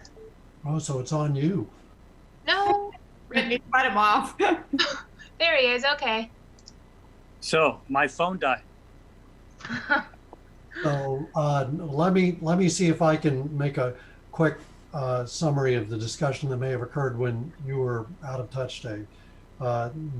There is the suggestion that the culvert handling the runoff from the pond onto across the road neighbor's property is being enlarged, which leads them to surmise that there is going to be more runoff than there has been in the past. And their concern is why, and why should they put up with it? So any comments that you have on that issue, and the neighbors may be able to summarize it better than I can, but I think I captured the short version of what the issue is. We need you, Dave, to comment on whether there is going to be more water runoff from the pond or that area passing through the culvert across the street to the across the street neighbor's property, if you can. Yes, thank you, and I apologize for the technical difficulties. In this particular case, the state of Vermont's very protective of all downstream property owners with regard to a project that creates a type of new impervious surface. And in this particular case, the management facilities that are associated with that three-house pod on lots 4, 5, and 6 has been reviewed and approved by the state, as well as the town's consultant, as demonstrating compliance with regard to mitigating the impacts of the new impervious areas and the removal of the trees up by the house locations themselves. So as far as Betsy's project, that particular area is very well managed. With regard to the pond and historically whether that's good or bad, actually ponds are good because they create surface areas where water can be stored temporarily and then released. If it wasn't for the pond, then water would just come straight out of the valley and go to the low point.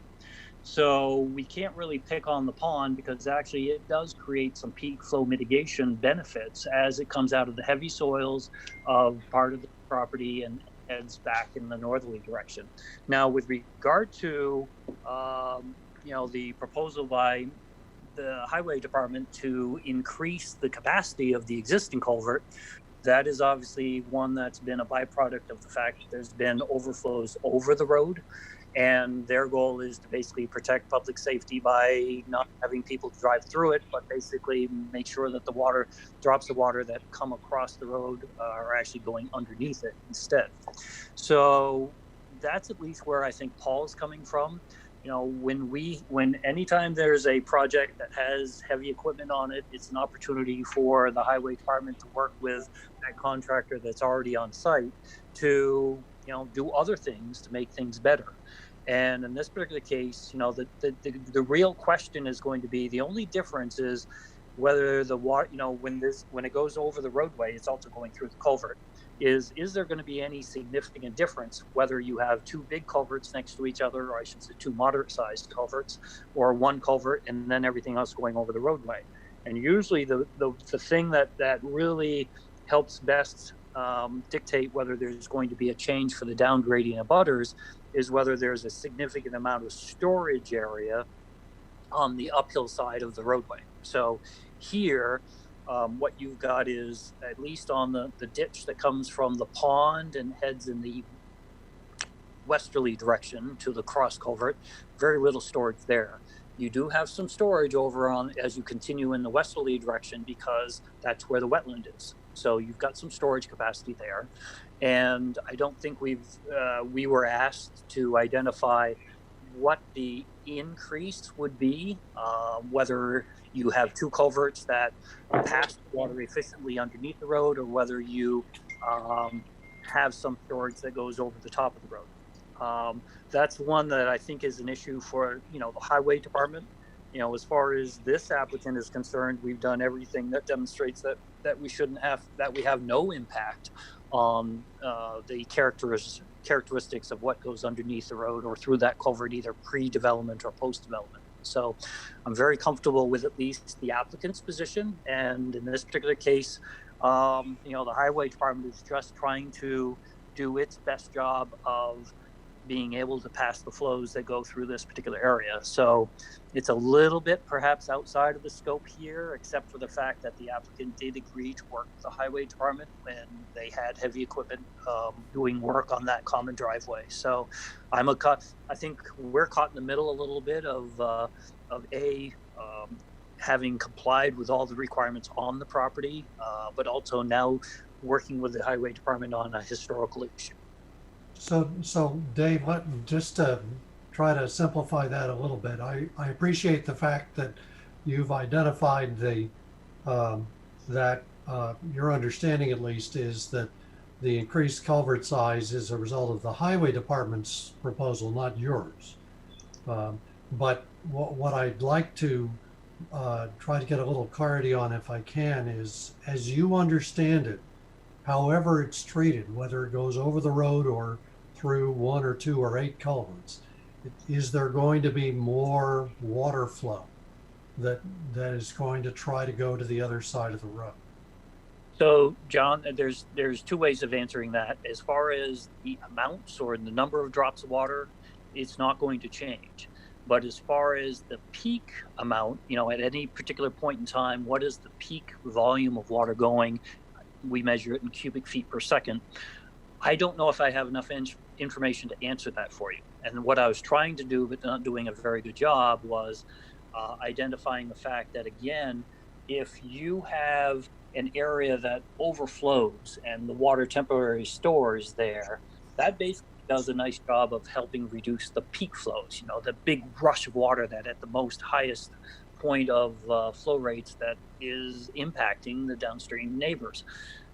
When you make that, rather than things backing up behind the road and storing, and in the alternate, you open that up and allow the drops of water to move through quicker, I think what you're going to see downstream to be some increase. What I don't know is how large that increase is, whether it's 1% or 10% or 15%. I don't think it's it's much bigger than that, but it is going to be a change because bottom line is anytime you get rid of resistance, everything goes better. Can Not I? necessarily bird also. Yeah, I'm sorry, but I also want to emphasize that we're in the times of climate change, in that we are going to experience greater storms. I mean, it's predicted, and it's of greater intensity with more water and that kind of thing. It's not so much that we don't know that or whatever, but it hardly seems fair for us to absorb that, and I guess I don't know another way, but it just seems like all of a sudden we're put into the position of taking care of something that we didn't start. And you know, I mean, the development looks beautiful. I don't have problems with that, but it will impact us a great deal. And I don't know how the town of Shelburne can just ignore the consequences for neighbors that have been trying to do the right thing for many, many years, and said, yes, go ahead, you know, dig a deeper ditch across our property so that you don't have backup by the road, and you know, and I don't know how we can just sit back and not say anything about that, because it just seems really unfair for us. I mean, is there a way that we could somehow, the drainage through our property could be improved, so that we could manage that? I don't know. Yeah, so I have a question. I was just gonna may I ask a question? Maybe Dave. So Dave, you made a lot of reference to the state of Vermont when you were describing all the various aspects of the property. What is the state of Vermont's position on how this water is going to affect the land around it? So there we go.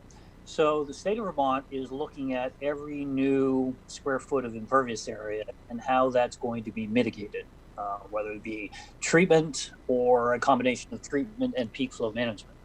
So the project has complied with all of that. And the fact that the modifications that the highway department wants to make has nothing to do with the new impervious area here, they don't care. I don't want to be callous, but it just doesn't fall under their jurisdiction.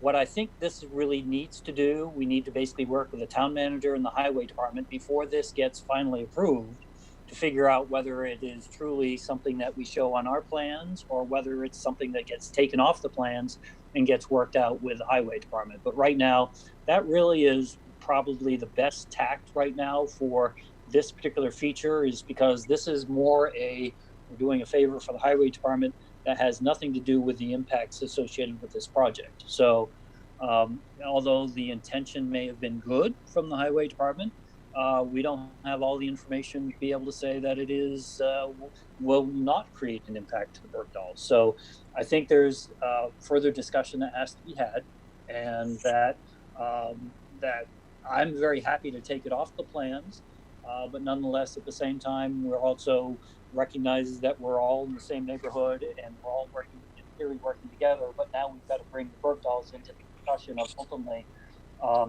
what this means for their property. So I'm open to however we want to proceed in that particular direction, just because I don't have a dog in that race. Or horse. This is Doug Griswold. I just want to comment to clarify, Dave, you're saying that there will be no extra water coming from this project into the stormwater flow. Is that correct? So to answer that is a correct statement. So there's no peak flows greater than what's happening under existing conditions, and more than likely less. And also the volume of water won't be any different whether there's 2 culverts or 1 at the roadway. The primary difference will be peak flows, and Right. peak flows are typically associated with increases in erosion. So Right. that's what is really the focus point, and how does that impact the Bergdahl's property, and how can we create a joint effort to, perhaps do mitigation on their own property. But we're kind of getting outside of the scope Right. of the project, Right. and getting into a discussion. We should sit down with the town manager and the highway department and make sure that Bergdahl are satisfied with the exercise. Well, my comment was to clarify, that the plans for this 9-lot subdivision should have no impact on the neighbors from a stormwater project. Whatever this town wants to do with the road may, and so that needs to be separated out. So I need to clarify what you're saying, because we asked Dave a few minutes ago if there'd be more water or less water, and he said he didn't know. No, there'll be no more water from this site into the runoff corridor. What there may be is more water flowing through the pipes under the road. It'll flood the Bergdahl's property with more water on a heavy rain. Because right now the road kind of holds it up. I think. The way I'm trying to understand this, or my read is that if the culverts were not changed, left as is, you would see no more water flowing over onto the Bergdahl's property. But by the highway department making that change, making it easier for the water to get there now by increasing the culverts, they may see more water, but it is not the result of this development. I would refine that just a little bit, David. I'm not sure they would see more water, but if the highway department's proposal is accepted, the water that does pass will be higher volume, and because higher speed, and because the water will pass at higher speed, because it won't be backed up behind the existing culvert, that may mean that there's more erosion, and that's an impact that the Bergdahls are understandably concerned about.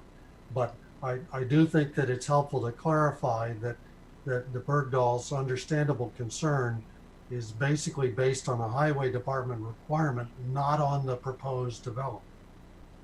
Yeah, and I think that's important to understand. Can you clarify what you mean, though? Because everybody keeps talking a little bit about there's not more, and then eventually everybody's sentence ends with there's more.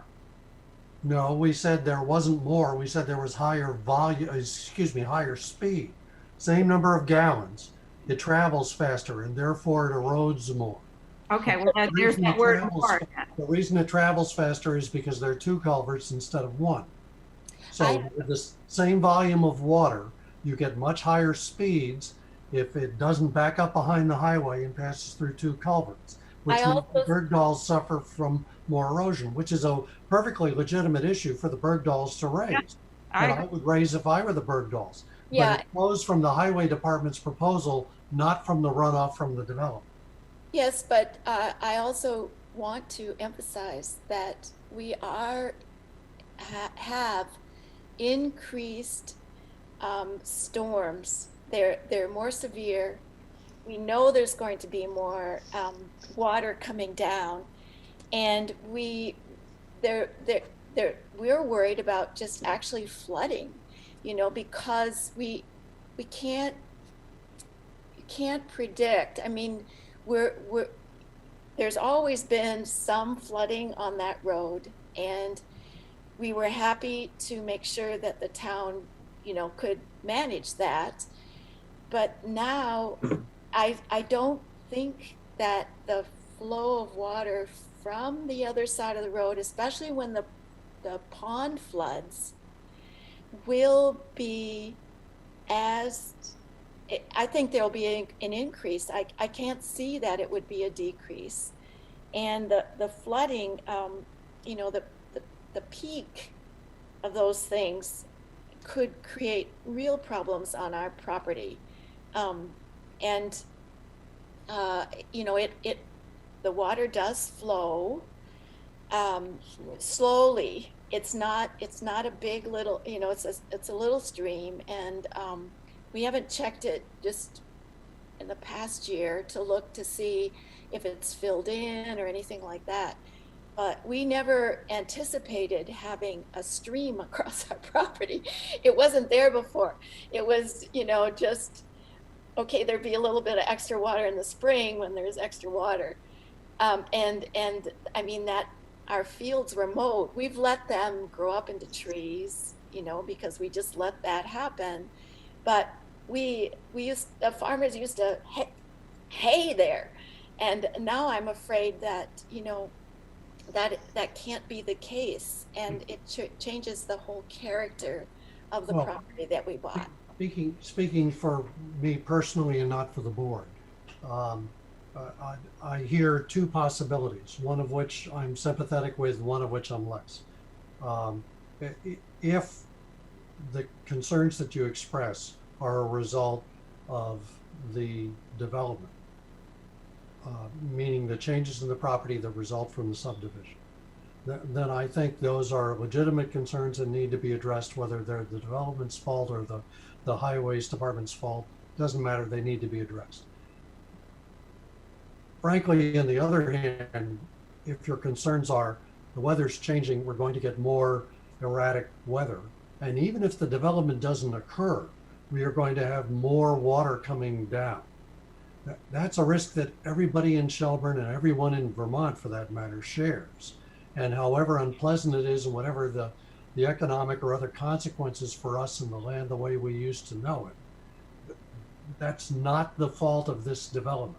And I don't think it's fair to hold the developer responsible for that, which is why in the previous parts of the conversation, what I've tried to sharpen, perhaps not very well, is to what extent is the development going to create a worse problem for your property, as opposed to climate change, which I think we all understand is going to create challenges for all of us. Yeah, and if I could interject, I mean, one thing I have to really depend on is that, the licensed engineer here is obligated to be in conformance with the regulatory requirements of the state of Vermont. The stormwater regulations are extremely aggressive now, and this can't be built without the approval from the state of Vermont. And I look at that as, if that is done and they concur that this is in compliance, then it's in compliance. And that by introducing the requirement from the highway department for something different is not the problem of this development. So we have to rely on that. So David, just so I'm tracking with this, the culvert versus the development, are we saying that what the highway department, it's Dave kind of said this, but it wasn't clear to me, what the highway department's doing with the culvert is separate and apart from what we're talking about with this development, but it needs to be acknowledged. Is that where this is going? My understanding is, I would say yes. My understanding is if the highway department was not making this change, this would not be an issue. The problem is by adding those culverts, it's reducing the storage capacity that Dave Marshall has said, because it's going to let the water, zoom faster. It's not being blocked like it was. So that's now thrown another variable into this thing that's, quite frankly, not going under the purview of the stormwater permitting process. I have a quick question for Dave. This is Doug Grizzle. Is it, does the town need to do anything in a stormwater mitigation comment when they do culvert work? It's a good question. The state statute gives a lot of leeway to the town as far as how to manage stormwater and actually to put water across other people's property if it's the most practical way to handle it. I'm not one of those property owners that has to be impacted by that particular statute, but there are a lot of powerful tools given to the town. Okay, thank you.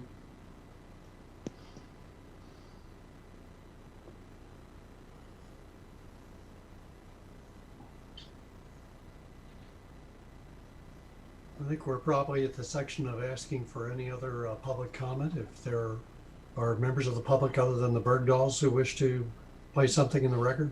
There's nothing, there are no hands up, John. Yes, I have my hand up. This is Gail.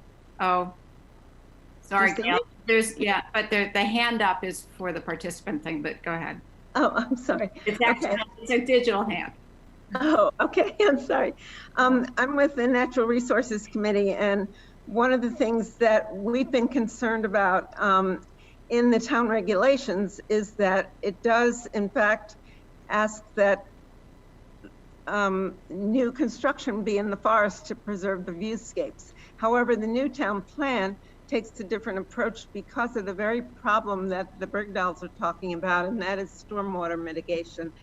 And so what I'd like to put as a question to Dave is, or to the DRB, is that I know that you're putting the houses at the edge of the forest.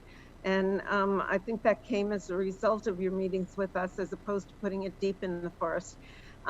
But I think that there should be covenants given to, and restrictions given to each of those landowners about cutting further trees on their property beyond the building envelope.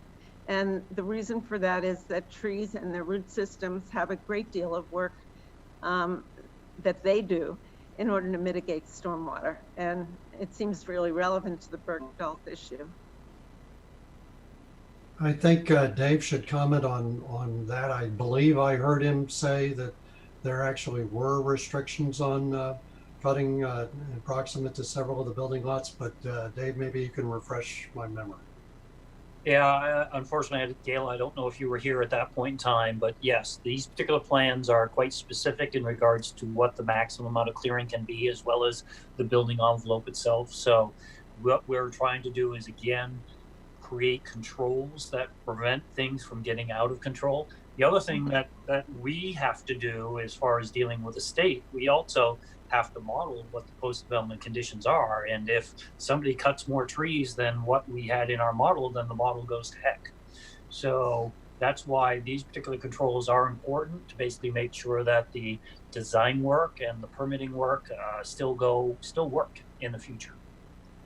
Yeah, and how do you propose to control that once you folks are long gone and the owners are there and then subsequent owners are there? Is there anything in the deeding of the property that will prevent further destruction of the forest?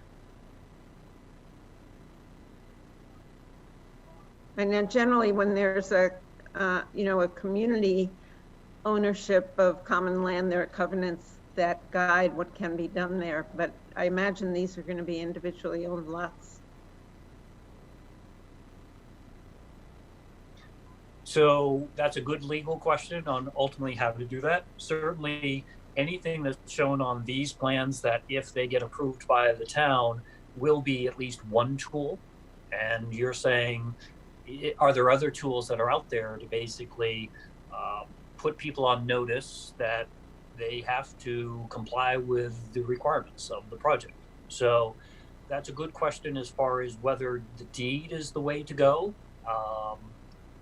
I know that if you had an Act 250 project, you're required to at least mention that there is a specific Act 250 approval for the project that's supposed to take the property owner to at least guide them in the right direction as far as those particular requirements. And this one does not require Act 250 approval. So the question is whether there's something in between. And I think that is one thing we did discuss earlier, is that we need to come up with a program from a legal standpoint. I'll call it legals.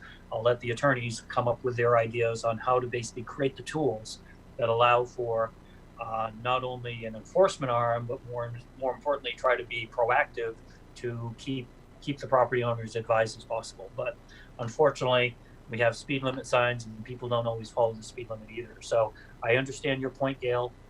Our job is to basically try to make things as clear as possible on what they can and can't do.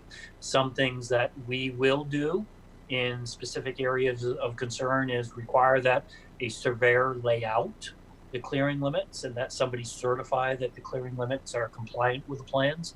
That at least gets you started in the right direction. And then the next question ultimately after that is, what do you do? So sometimes the wetland people will tell us that they want to put little placards on the trees around the edges of the clearing that indicates that the remaining area is part of a conserved lands and that you can't cut down any more trees. It's a lot of words to put on a placard, but nonetheless, those are some of the tools that we can be thinking about on how to basically get us to where we need to be in this sensitive area. Thanks, Dave.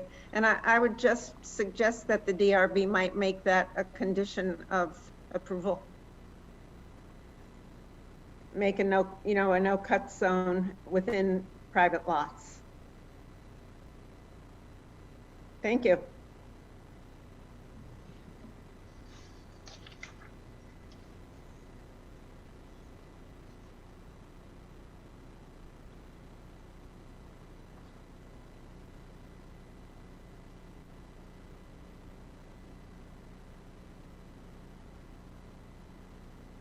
David, you're muted if you're talking. Oh, I am talking to myself. Yes, thank you. No problem. Okay, I don't believe we have any more comments from the public, and I think we can move to a motion. I was hoping David would at least touch base if he's anticipating any blasting or not on this site. I've had a couple people inquire about that. Thank you. I didn't mean to put that aside. One thing that there will be.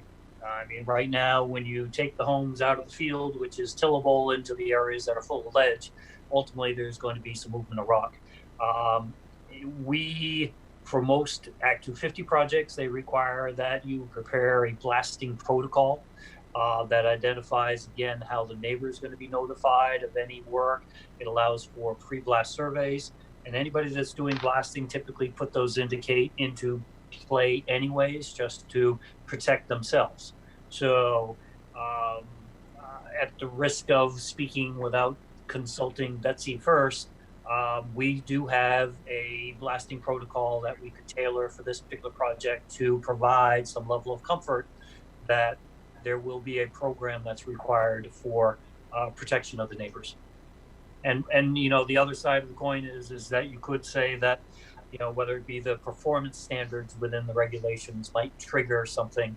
I think that might be the guise for asking any applicant to develop a blasting protocol that can be part of the public record and ultimately a tool that staff can use to understand how things are going. So in some of these instances, before any blasting is done, you know, contacting the town planning and zoning office just so they know or can expect the phone calls coming is one way to do it. But just working with the neighbors is sometimes just the best thing you can do.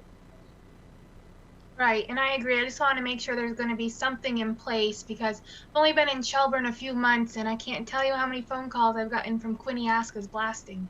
So it's in the back of my head now with these larger projects that they're gonna, as soon as someone touches off the first one, there's gonna be a lot of phone calls. And I just want to be able to tell them that they have a plan in place, or you know, I'll tell them to call Dave.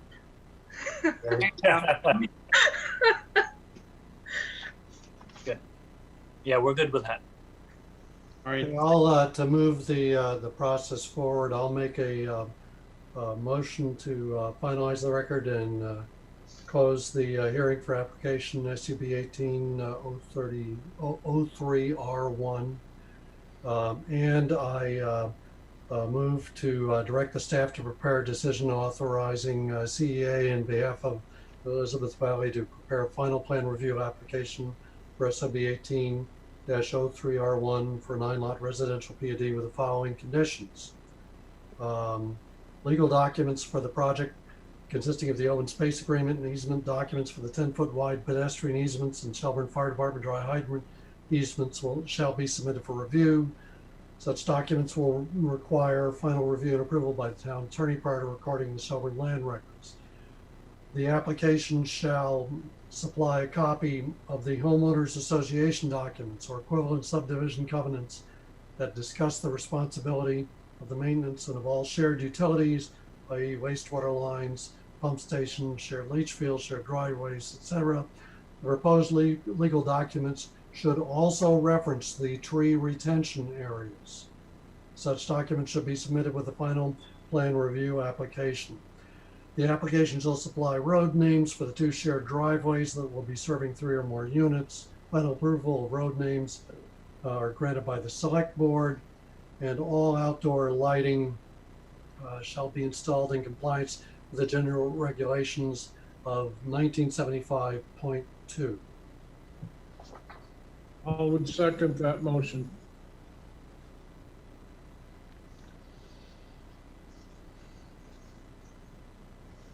David, did you get that? I'd second that motion. Yep, I've got that, and I'll do the roll call. John? Aye. Mark? Aye. Ann? Aye. Mike? Aye. Doug? Aye. And I also am an aye. Motion passes.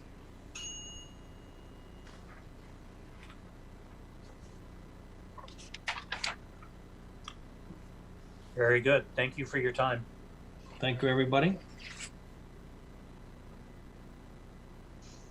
Thank you very much.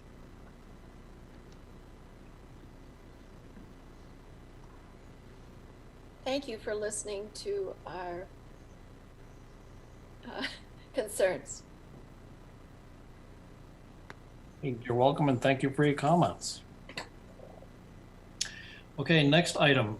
Application 6U16-01 R2 and SP 19-13 R1. Application by Lake Champlain Transportation Company for conditional use and review and site plan review for the proposed addition of 2 retaining walls to be located on the east side of previously approved shed. The project is located at 4650 Harbor Road and is sited in the Rural District and Lakeshore Floodplain and Watercourse Overlay Districts. Britt, could we get your comments on your findings, please? Sure. This is really just sort of a perfunctory approval here.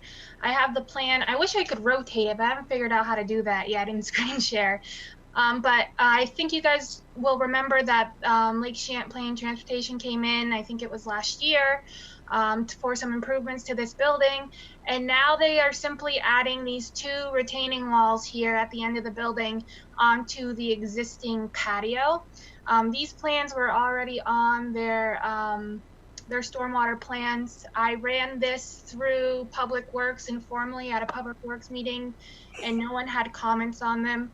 As staff, I think adding these 2 retention walls had very limited impacts to the conditional use criteria, seeing how this building is already existing and this patio is already there. So I didn't have much for comment on this, so I'll pass it over. I think the applicant is here with us. Yes, I am. How are you? I'm doing well. We'll have David swear you in, and you can give your little overview on this. Sure.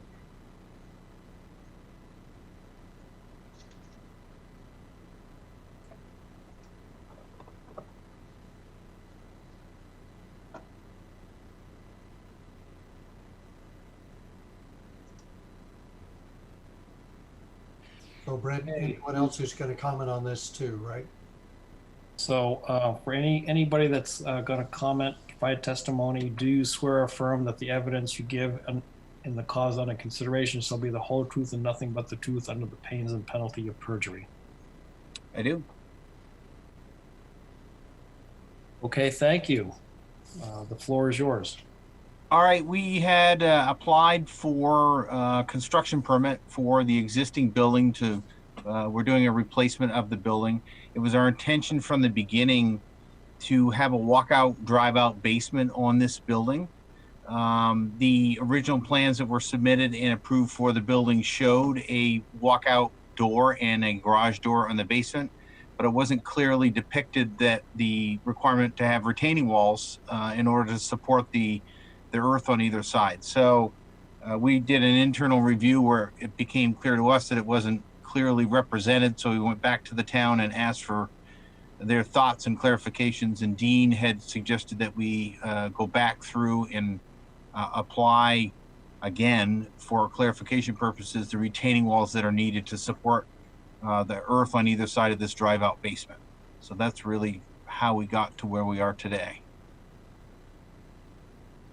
Okay, thank you. Any comments, questions from the board? This is Doug, no comments. And no comment. John Day, I'm going to make a comment that probably doesn't require a comment. Brett, I've read your very helpful staff report, and as I understand it, nothing about adding the 2 retaining walls will increase the amount or degree of nonconformity with the property. And it basically will simply continue a grandfathered use, which predates all of the town regulations. But if I'm incorrect in any of that, please let me know. That is correct, and that's because they are staying on the existing footprint of that patio, so. Precisely. So they're really just finishing off the existing footprint with no increase in nonconformity. And on that basis, I have absolutely no problem with this. This is Mark, I have no comments. This is Mike Major, no comment. Okay, and I have no comment. Any comments from the public? Okay, I'm not seeing any hands up, so seeing none, can I have a motion, please? I will, David. This is Mark. I will make a motion to direct staff to prepare a decision indicating approval, CU 1601R1 and SP 19-13, to construct 2 retaining walls to an existing structure with the one condition that a zoning permit is obtained prior to commencing any work. Respectfully, I'll suggest an amendment to that motion to include finalizing the record. Oh, thank you. I agree, no problem, thank you. And I will therefore second the amended motion. Okay, thank you. Roll call.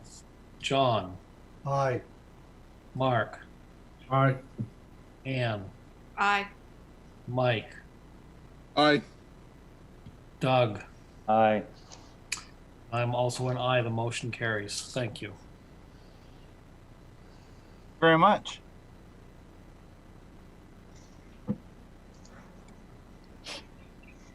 Okay, next application or item is application CU 20-02, application by Building Heritage Elliot Lothrop on behalf of 3689 Shelburne Road LLC for conditional use review of restoration of non-conforming historic barn located primarily in the special flood hazard area overlay.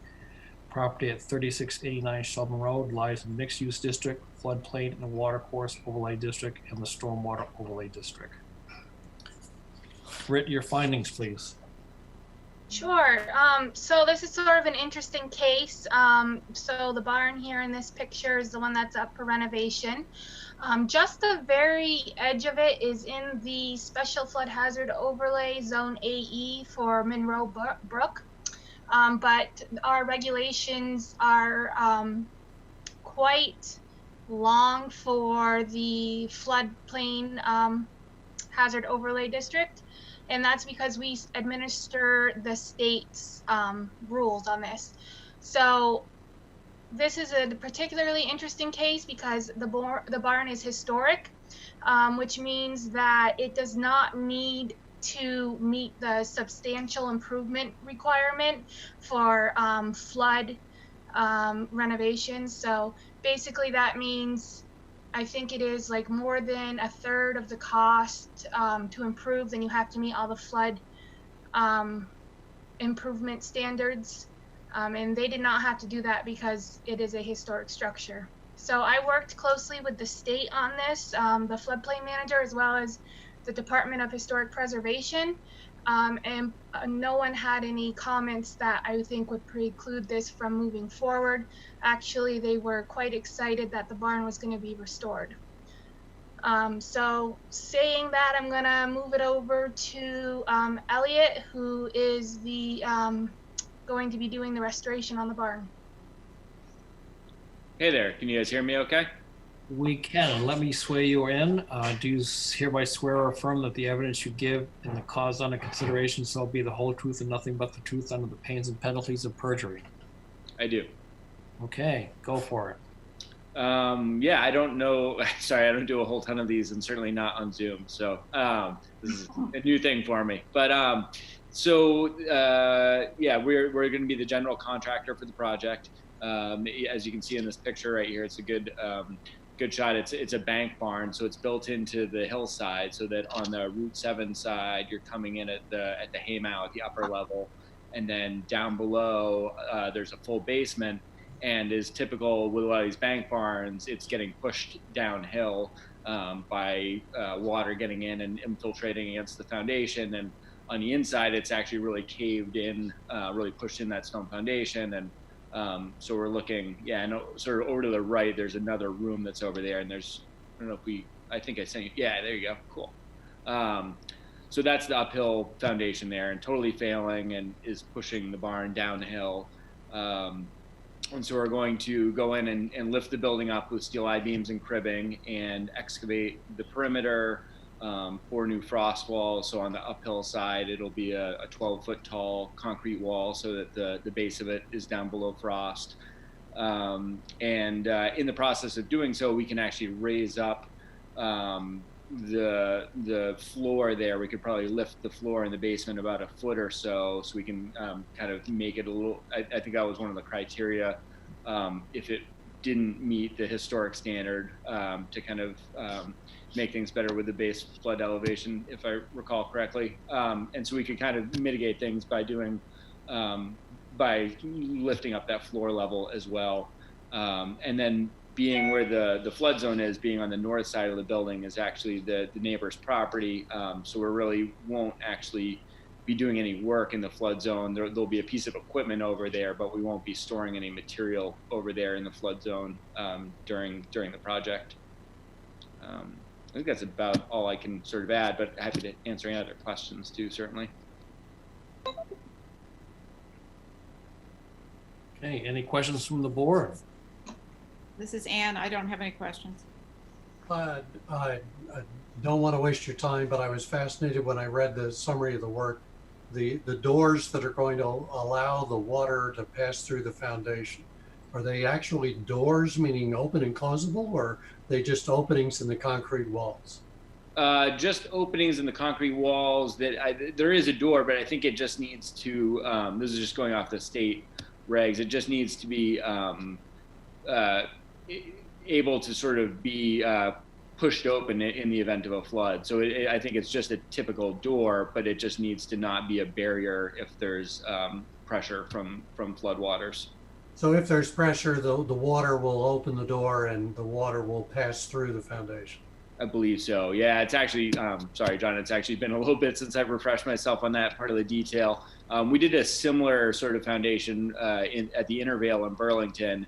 And in that case, it was just a louvered opening in the wall, and it was just the size of the louver was large enough to displace that amount of water if it were to get into the building. Yeah, actually, I've actually seen the Intervale construction. It was very interesting. So that's fine. I just wanted that was not a professional comment. That was just being curious. So yeah, it sounds like a great job. We're really impressed by people that are willing to do the work. Thank you. This is Doug. No comments, no questions. This is Mike. No comments, no questions. And any questions, Mark? Nope, I'm all set, David. Thank you. Okay, do we have a motion? I'll make a motion to finalize the record and close the hearing, and a motion to approve. I'll move the staff to direct staff to prepare a decision indicating approval of CU 20-02, prepared Elliot Lothrop of Building Heritage to renovate a historic barn located partially in the special flood hazard zone pursuant to the following conditions. The applicant provides dimensions for the proposed flood water doors to be located in the barn basement prior to applying for a zoning permit.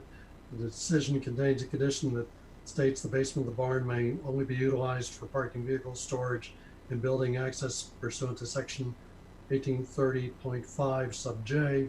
Silt fencing should be used around the excavation site to prevent sediment from bridging Monroe Brook, and disturbed areas should be mulched and seeded upon completion of the excavation activities.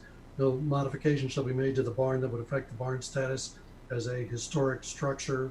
A zoning permit shall be required prior to commencing any site work pursuant to town zoning laws, zoning bylaws, section 2010.1.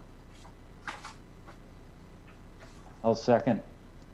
This is Doug seconding. Okay, thank you, Doug. John, your vote? Aye. Mark?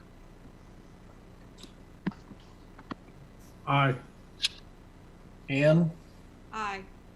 Mike? Aye. Doug? Aye.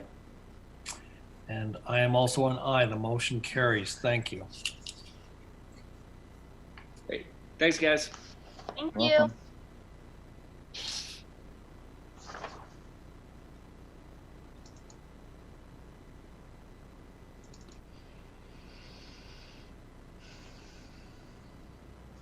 And sorry, I'm talking to myself again. Did you answer? We'll answer for you. Okay. Next item is garden side sketch plan extension request. Okay. Can someone refresh my recollection? Is there a limitation on how many times we can extend these, or can we extend them for good cause indefinitely? There is not, David, or John, I'm sorry. There is not a limitation, and actually, since this COVID-19 outbreak, we're expecting to see quite a few of these come in extension requests, just because things are held up on all sort of ends at this point. So you'll be seeing a few more. Yeah, then my only comment is I have absolutely no problem with this under all the circumstances. Do we need to? Do we have to vote on this? What do we do with this? Yeah, we have to have a motion and vote, right? Yes. I would make a motion to grant an extension for their request. I need to do it date specific. Is there a specific date we have that it's going to expire, or what's the term of this? To expire 5/1. Yeah, so extended from 5/1. The request was made on March 20th, but we'll go from the expiration of 5/1. And how long are we looking? I believe they're looking for 6-month extension. Yes, they're 6 months at a time. That's the extension time. Okay. Well, then I would make a motion to grant them a 6 months extension to this application. Second. Okay, John? I'm seconding the motion. Yes, so you seconded, so now we're into Voting. Voting. voting. And John, are you an aye? Yes, I am an aye. Mark? Aye. Ann? Aye. Mike? Aye. Doug? Aye. And I'm an aye. The motion carries. We will extend for another 6 months. Okay. And I see Bart is on. I'm assuming he has no comments. I'm sorry, you're muted. He didn't raise his hand. Yeah. No comments. Thank you very much for the extension. Okay, thank you. No problem. That's why they call Brittany she who must be obeyed. All right. Okay, the next item is review of Robert Bouchard's letter and discussion of Rice PUD application scheduling. And as mentioned at the start of the meeting, I'm going to recuse myself, so I will depart from Zoom. And That's not fair. I know, fair. So anyways, I will turn the turn this over to our vice chair, and since this is the last item, no need to call me back unless there's something you need to talk about. Very good. Okay, thank you. Have a good night. Yeah. So, Brittany, just a point of order. I mean, this isn't really a hearing per se on this, or is this a warrant item that we need to swear in anybody who speaks to this? Or? It is not. It's not a warrant hearing. It's just to discuss the scheduling of the applications. Okay. So, would you like to tee this up for us, Brittany? You wrote an extensive Sure. memorandum regarding this letter, and then we'll give Mr. Bouchard or anybody else who would like to speak to this item. Sure. Mr. Bouchard contacted us through a letter, and he cited several reasons why he wanted to see the healthy living and fire station lots move forward. If you remember, I talked to you about it at our practice DRB meeting, and we sort of came to the consensus that the board had asked for all the Rice Beauty applications to be put in at the same time. So I went back to the applicant and asked them for that, and this was the response.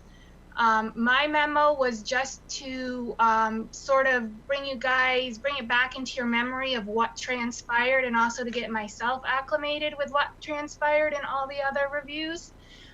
So just trying to get us on point on how we got to where we are now, and also sort of what roles we play in moving this forward. So I think Bob is on, and he probably wants to talk about his letter. So I say we give him a chance to do that, and I know there's a couple other people on as well that want to talk about the matter.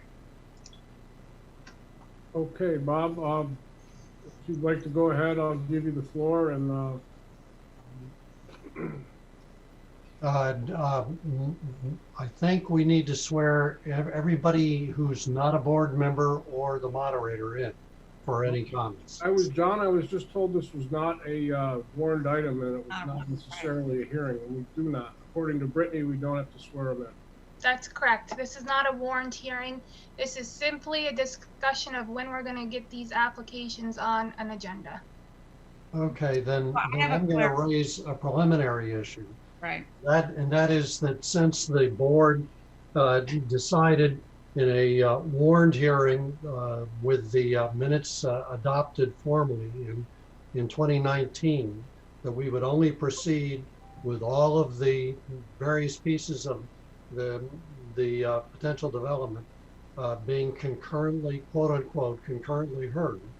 And since we discussed and reached the exact same conclusion on the exact same issue at our last meeting, which, notwithstanding the reference to it as a practice meeting, was a duly warned meeting, the minutes for which we adopted by unanimous vote earlier tonight. Why are we having this conversation? Right. Yeah, Brittany, why is it this is happening? Because we basically voted twice to do the exact same thing. And I understand that not all the parties may be happy with it, but it goes back well into 2019, well before any of the current exigencies, including COVID-19 and John, I think your point's heard, but let's let Brittany continue. I think what's going on here is Bob wanted to make sure the board was aware of all the current situations that are going on with the fire department and other elements that have developed since the last review, to see if it's going to have any impact or change your mind on the way that you previously decided. That's my understanding. Is he wanted to reach out to make sure that everyone understood what the current status and what the situation's going on with the fire department, and also his views on it. So I just want to, Brittany, I need a clarifying point. I have a clarifying point. Sure. So what rules or guidelines are we following? This is not a warned meeting. This is a discussion. And why is it, this is like, can anybody just show up with a discussion? Like, what is the framework for this? Well, I put it in under other business just because basically I need the board's input, or had wanted to ask the board's input on what I'm supposed to do with this new information provided by Bob Bouchard. And there's a lot of outside pressure to sort of resolve this. What does that mean? What does outside pressure mean? It means there are a lot of interested parties calling the planning and zoning office, and they want to know why the board isn't moving it forward, and they want to make sure that all you guys understand that there's other things going on with the fire department that the town has an interest in and whatnot. But we crossed this bridge a year ago, and Right. and we did it not with respect to the fire department piece, but with respect to every piece of the overall development. This has nothing to do with the board making a decision with respect to the fire department. We decided that because all the pieces of the puzzle were going to interact, that we wanted to hear them all concurrently. And it made sense a year ago. It was passed unanimously. It made sense a month ago. It was passed unanimously. I'm surprised that this is even an agenda item at this point. And I think as staff, I tried to really come up with a timeline and that memo to sort of support your previous position for clarity of why you guys came up with this, from my understanding. But I was asked for this to be a discussion topic, so I put it in under other. Who asked you for it to be a discussion topic? Bob Bouchard. And Chair David Hillman said he wanted, this letter was written to David Hillman from Bob Bouchard, and David asked me to get the input from the board on it. So I put it on under other business. Okay, sorry, and we're not grilling you, although it might sound that way. It's just puzzling because the decisions on concurrent review have been out there for a long time. I understand, and I thought it was known by all the parties involved as well, and I thought it was understood from the beginning, but I guess it wasn't clearly from this letter. So. Right, Yeah. but to be for the record, since we're on the record, it was in the public domain. Correct. I have a couple of quick questions or comments. It sounds like the town itself is trying to put pressure on the planning and zoning to have the DRB bring this to a head quicker. If I'm wrong, just say so. And I am concerned that we're dealing with multiple parts of the town and they are not here to talk to us. Is that a true statement, Brittany? Well, I know at least Lee Crone is on tonight, and the other applicants are on. Where's Lee Crone? I believe he's on. Oh, there he is. Here. There he is. He's not alive and well. We only have an LK. Okay. So let me be clear. So the town manager is putting pressure on us? No, I wouldn't say that. We got a letter from Bob Bouchard that's sort of saying, hey, do you guys know that we have all this other stuff going on with the fire and rescue, and do you understand what your decision is, what ramifications your decision's going to have? Well, okay, here's one minor solution, which is going to make everybody unhappy, is we can go ahead and put this on the schedule, but that means that all the other permits for all the other property at the Rice PUD may not have an opportunity to apply for a permit because we've given away all of the rights and obligations that they would like to have to someone else. And we haven't even warned the public we're doing it. We're just having a sidebar conversation. No, this is sidebar. I'm just saying, if we do put it on the schedule and we go ahead and talk about it, then some of the things we decide may completely obliviate the value of the other properties because we have to make a decision. Well, that's my frustration. The reason that we came up with it, and by the way, it wasn't me, in 2019, was that the board unanimously felt that there was going to be so much interaction between all the different pieces of what used to be the Rice lumber piece, that we wouldn't want to hear any piece, not the fire department piece, any piece individually without understanding what the other pieces were proposing so that we could see the interaction between all of them. Well, but the short version is we could just restrict the activities and all the other pieces based on what this piece wants. But wait a minute. Hang on a second. Hang on 1 second. This is, just to be clear, this is not a decision item. What is it? No, I'm just saying that's a process we could take going forward, and I just want to make sure that we understand that.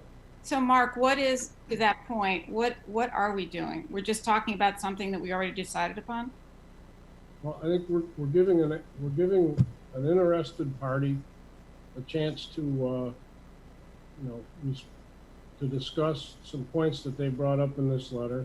And there are a number of interested people and parties involved here, the town. There's 2 different developers involved here. And apparently there's some concern about how this is going to move forward. So I don't think it's not a decision item, and I think we should allow the town and these 2 applicants a chance to discuss their concerns with the process. Okay, that's fine. While they're discussing it, in advance of the discussing it, what I'd like to understand is we met as a DRB in January. We've met steadily all along. So just for the record, that this was not brought up in January, whenever the last time we talked about it. And I'll stop, Mark. That's fine. I understand. No, I have your concern. This is a pretty unique situation. We've got the town involved and several different applicants. Obviously, there's some concern. I think there's some discussion on some of the language in the bylaws, on the zoning regulations, on how we're getting to this uniform approval of this entire PUD. So I just believe we should give them the chance to speak. We've done this before, going back a number of years. It's been quite some time, but I didn't make the decision to put on. I'm just trying to referee this thing, and I had no idea that David was going to recuse himself. So. he bailed on you is what he did. Well, that's another topic. So, lucky you. Anyways, it's 9:47. Let's let Mr. Bouchard have his, not necessarily day in court, but I'm going to give him the floor and let him go over his letter and address the board. Mr. Bouchard. Well, you're muted, Bob. There you go. Hear me now? We got you now. Okay, thank you. Well, I want to thank everyone. First of all, good evening. So, my name is Bob Bouchard. I'm development manager with VCAM Properties. On September 15th of last year, we were fortunate enough to have been chosen as the developer for the Healthy Living Market and Cafe project. It's proposed for Lot 6 in the Rice Lumber Company subdivision, which is on the southwest corner of Long Meadow Drive and Shelburne Road. In conjunction with the contract between Healthy Living and the town of Shelburne, this guy was also responsible for coordinating the preliminary design and permits for the town's new fire and rescue station, which is to be on the proposed Lot 6A.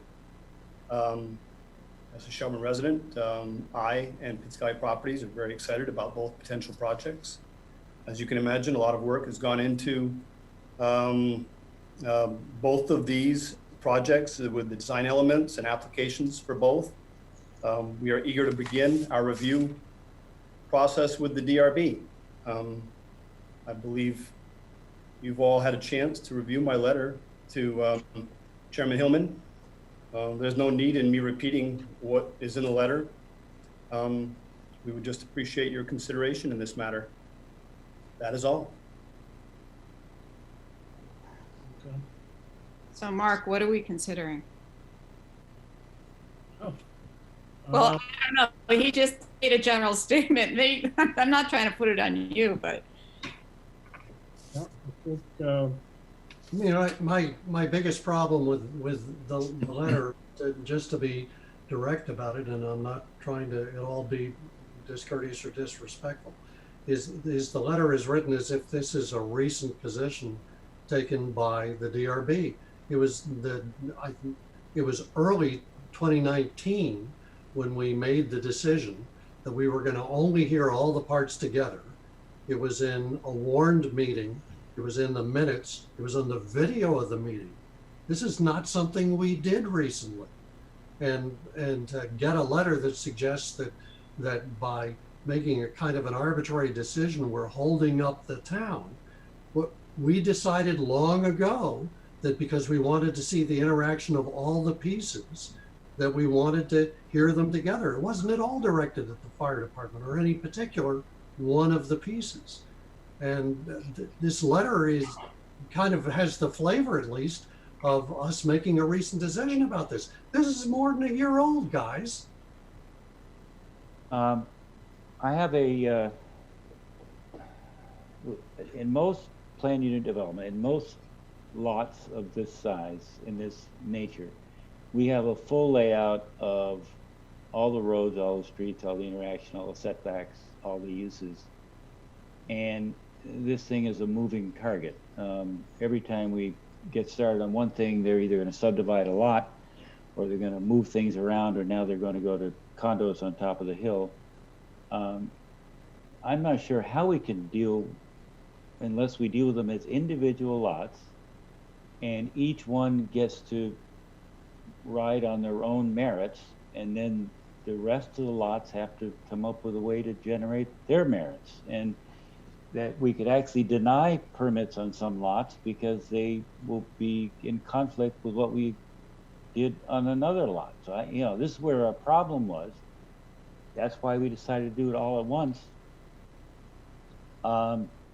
We probably have the wherewithal to say, sure, we'll take a look at this, but we may have to continue it over time until we get to a point where we actually know what the interaction is going to be with the next lot. Well, I mean, that's a question for me is, so what happens if, as we go through the process of the review, or we push this down the road and say we get between preliminary and final, and then all of a sudden lots 3, 4, or 5 are under contract, and a developer wants to present an application for something on that. What do we do? Do we stop and go back and review the entire project again? Because what you're asking to do, you're asking to review the entire project, but we don't know what the entire project is. Well, we don't even know what the roads and interactions are. We just don't know what the layout's going to be. We can make guesses, but that's not our job. Well, I mean, we're having right now, as I recall, the same conversation we had on 2 other occasions when we made a decision that we needed to review it all together. So I haven't heard anything new from Bob. Well, may I speak? Hang on a second. So I think Ben Heath, I believe he is representing CLS Properties. Is that correct, Ben? Yes, I am. Can everybody hear me okay? Yes, we can. Good evening, everyone. As Mark stated, my name is Ben Heath, and I'm the Vice President of Hamlin Consulting Engineers. And I'm here this evening representing CLS Holdings, as they are landowners within the Rice Lumber PUD. You will recall we're currently working on the 48-unit multifamily development on lots 7 through 10. We understood tonight that the DRB had plans to discuss the town permitting process for all the projects within the Rice Lumber PUD, and CLS Holdings asked me to be here tonight to provide their opinion of this matter to the board for your consideration. First off, we were surprised to learn recently that the DRB made this decision to require all the projects within the Rice Lumber PUD to work through the town permitting process concurrently. CLS Holdings was not notified that the DRB was conducting meetings that had impacts on the entire permitting process for their project. It sounded like there was a few meetings that had recently happened that were in regards to this. We received no notification. And Early 2019. Nothing recent happened except for us reaffirming an early 2019 decision. Nice try, no sale. Well, we disagreed that all of the Rice Lumber applications must be heard concurrently. CLS Holdings has been granted sketch plan approval by the town of Shelburne DRB. The approval provides certain findings and conditions, none of which indicate that it is a requirement to proceed with the town approval process in tangent with any other projects. During our sketch plan hearing with you folks, we spent a majority of our time describing to this board how our project was designed, in a manner that was based around this concept that our project was separate from all of the other projects, and that our project was proposed within the PUD was completely self-sufficient in terms of all of the design criteria compared to all of the other projects that are happening or that could happen. We understood that there were some boundary adjustments that were being proposed for the PUD, and our project was designed such that no revisions to our design would have to be would need to be conducted, whether those boundary adjustments were approved or not. So again, our project was completely self-sufficient, required nothing from any of the other projects, and we worked really hard during our meeting to describe that to you folks. And you know, we've had a little bit more time to digest this now that we understand that this is a decision that's been made. But globally, we struggle with this concept of combining the approval process for projects within any planned unit development. The projects are proposed by different landowners, different applicants, different consultants, different project schedules, and different goals. This decision could cause a large piece of land which is directly adjacent to a major state highway, has already been dedicated to development in the town plan, town zoning, and previous permitting approvals to just sit idle unnecessarily. No developer is going to want to invest in development within this PUD, as this decision will create a significant risk to any future developer. We worry not only about this decision as it relates to the projects currently proposed within the PUD, but as Mark had hinted at, where does this end? If the DRB sticks with this and CLS and Healthy Living and the fire station find a way to work through the town permitting process together, we all make it to final, and then somebody buys lot 4 to build a commercial building. Well, now what? Do we all have to sit and wait idle for that project team to get themselves up to where we are? We go through that process, we wait for them, and then somebody buys lot 4A, and now we have to wait for them. This is, look, we understand that at face value, concurrent permitting could make life easier for the board, but as you extrapolate this decision, in our opinion, it could actually make things much more complicated. And we strongly recommend that the DRB reconsider this concept. Another thing that we were trying to do, that I tried to do, was to try to determine how it's possible under town policy, town bylaws, state statutes, like where did the authority come from to provide the DRB with the ability to require different applicants, different landowners to permit their projects concurrently. I was unable to locate that. And look, we understand that this is a complicated matter, but if this is the road that the DRB wants to go down, we really would appreciate if the town would help us understand where this authority came from. And again, to echo what I heard earlier, I heard a lot tonight about, I kept hearing you want to hear all the projects at once. Well, there are several lots that are there's no proposal to do anything with them yet. So you're never going to hear them all at once.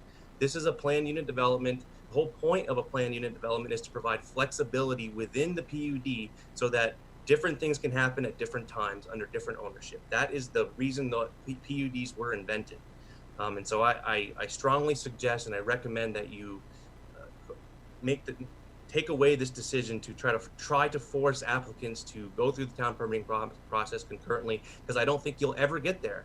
It's not going to be possible for you to accomplish that because there are people, the other lots aren't even in consideration at this time. Okay. Let me ask you, somebody, I'm not asking you, Ben, I'm asking somebody else to refresh my memory. This concurrent review thing, setting aside all your comments for a second, Ben, I feel like we talked about this in January. Isn't that, well, yep. Does anybody know the last time we talked about this? Other than at the last meeting we had, what was? The formal board decision was reflected in the June 17th, 2019 decision, where it said that any actions that involved any part of the PUD would have to be taken in concurrent decisions. This is a decision by which, to address the legal issue, was never appealed. Right. So we have a clear case record of the DRB making an unappealed decision that all elements of the PUD would occur through concurrent decisions. Where were you guys 6 months ago? John, can I ask you a quick question? This is Bob Bouchard. Would that pertain also to lots that have currently no interested parties within the PUD subdivision? I'm reading from the text of the decision. Coordinated overview with simultaneous hearings are necessary in order to evaluate potential impacts on the site plan of the whole PUD. So the decision made, and I'm using the publication date, of course the hearing was earlier, but the decision date is June 17th, 2019. I understand. You referenced that date about 10 times. But this is a 10-lot subdivision. This is a 10-lot subdivision. And they don't even have prospects for potentially 4 of the lots. But the part we're asking, Bob, the part we're asking that no one's answering is that was a year ago. Now we're having a discussion, not even a warning, about it, and we don't understand what's motivating this. I asked who these people are that are asking us to do this. Well, it may be a completely reasonable request, right? Okay. But a year ago, Pittscally Properties is one of the parties that's asking. As I mentioned beforehand, we were fortunate enough to be selected as the developer for Healthy Living. And in conjunction with that, and the contract Healthy Living has with the town, we are responsible for coordinating the design and getting the permits for the town. If the town takes a position, and that's fine, and if the DRB takes a position that they're not going to listen to any applications until you have a prospect for every single one of these lots and an application for one of these lots, then you're right. Then well, so but that you knew that. But Bob, let's be honest. You knew that in June. You knew that when you took the project, and you never brought it up. We were just awarded the project, as I mentioned, in towards the end of September. I'm sorry. Well, then you knew in September, and now it's May. I have a question. So in our approval for sketch plan, like I had mentioned, there are certain findings and conditions, none of which indicate that it is a requirement for our project to proceed with the town approval process in tangent with any other projects. Where is this? Where were we told or warned, or how was CLS Holdings in particular told by the DRB that this was a requirement, a condition, or a finding? Because we have no documentation of this, and we certainly weren't invited to the meetings that that happened in 2019 or 20 that had to do with this concept of DRB deciding that they are going to require all of the developers within this plan unit development to go through the permitting process concurrently. No, okay. Let me back up a little. This is Doug. It was not so much a concern that each person. Am I talking? It's not that we had to have a full-fledged permit for each lot. We were looking at what the applicant's use of the land would be. Like, do we have a 100-car maximum? Do we have a 10-car maximum? Do we have what do the road structures look like? What are the interaction between the lots? Where are the access to the main roads? The basic fundamental things that a PUD is supposed to lay out are every single, you do all of the underground, all of the, basically lay a plan out, and you have a building lot on which there is a envelope, and it's done. We haven't got any of those things. And as far as I'm concerned, unless we get some idea of what could be used on those properties, we're going to have to make decisions that are probably going to really be, we're going to be in court for the next 50 years, trying to fight our way through why did we put a 100-foot side lot restriction on these lots? Because the only way we could make the lot next door work was to put a big one on the other one. We need to know what these things are going to look like. Doug, sounds to me like what you're looking for is a master plan. Yeah, which has been done in every PUD or industrial park that I've ever seen. There is no master plan for this, none. But to give you the citation answer, SUB 15-05R3 was a boundary line adjustment between lots 6 and 10, which of course involved the construction of the grocery store, accessory cafe, construction of the fire station, rescue facility, blah, blah, blah, blah, blah. The other application was SUB 15-05R4. These are both on cases last year, not recently. And, but in each of them, they said as part of the finding, and I'm reading from it, the DRB acknowledges that any actions taken by the current application would affect SUB 1505R3, SUB 1505R4, and concludes that coordinated overview with simultaneous hearings are necessary in order to evaluate the potential impacts of the site plan of the whole PUD. Now, and when we gave sketch plan review, I do believe it referenced all the previous decisions of this board. Whether that was listed or not, I don't know, but I'm pretty sure that we specified that in the sketch plan review. We did. I think what Ben's getting at is it was in the conclusion section and not in the decision section at the very end. And the question becomes, is a conclusion as strong as a decision? No. And that, I think that's what Ben's getting at. I don't think there's, I agree that they probably should have argued this back a while ago, but I think that's his point he's trying to make now. All right, well, if we're going to argue it, we better have a hearing on it. Yeah, I think so, because there may be other people more interested in this than just this crowd. And I am very comfortable speaking as a guy who practiced law for 40 years with the latches argument about not having referenced or apparently even been aware of the language in a 2019 decision. I'm not going to represent the DRB in court, but from my legal background, you guys want to bring it on? Bring it on. No one is suggesting that at this time. I think really what we need to do is take a step back and look at this from the big point of view.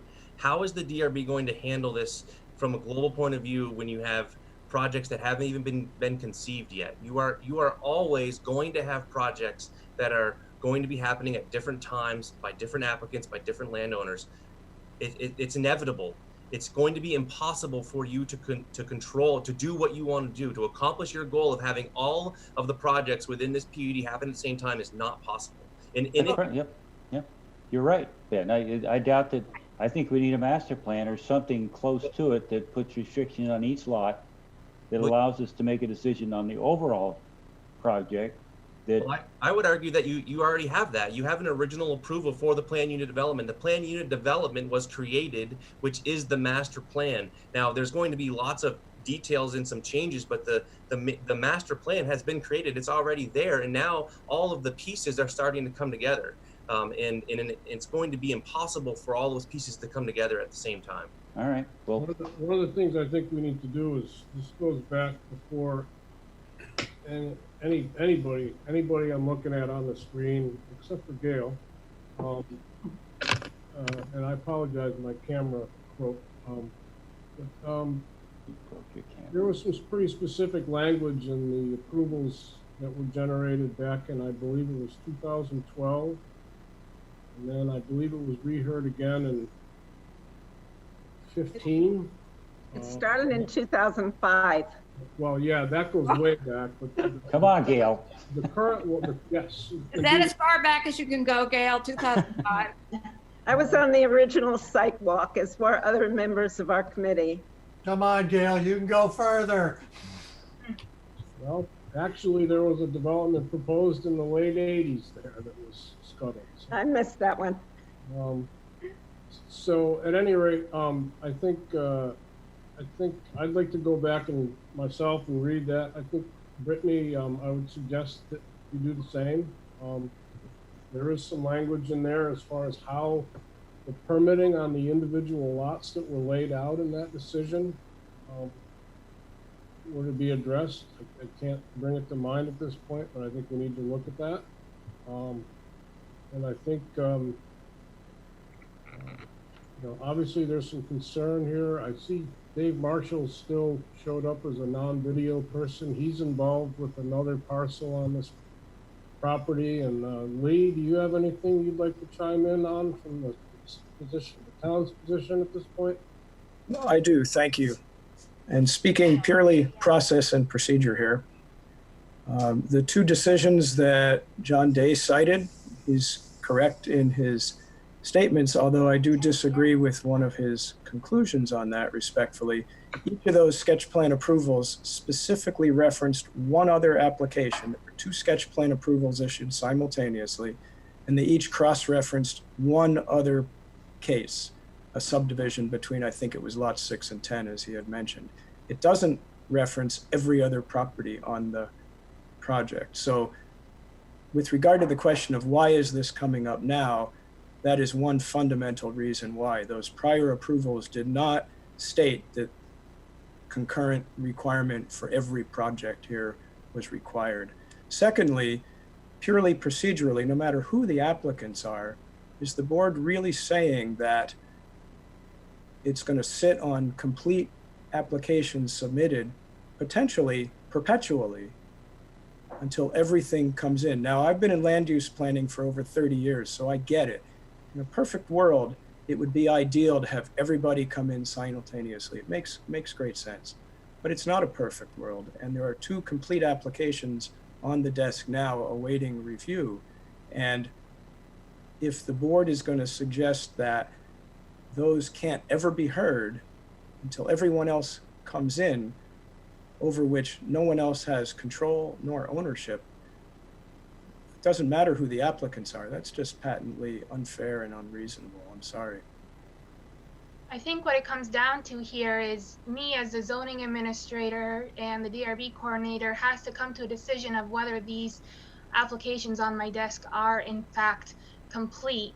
And one thing I was doing in my consideration of whether they were complete was looking to the DRB for guidance on, you know, these past decisions they have made. And if I end up coming to the conclusion that they're incomplete, that can be appealed, but I feel like that doesn't get us any closer or move us along any faster. So I was hoping to come to a resolution, because I feel like appealing it and having it go further is just delaying it longer. You see what I'm saying? And if I could add one more interesting quirk to this, is that I'm not fully familiar with the other projects, but I do believe that at least one of them, in order to move forward, is dependent on a bond vote within the town. So what if you do go down this road and we all wait for each other and we all get to the end point, to the final together, and then the town folks decide, well, we don't want this fire station anymore. Now what? We all just waited, and now what are you going to do?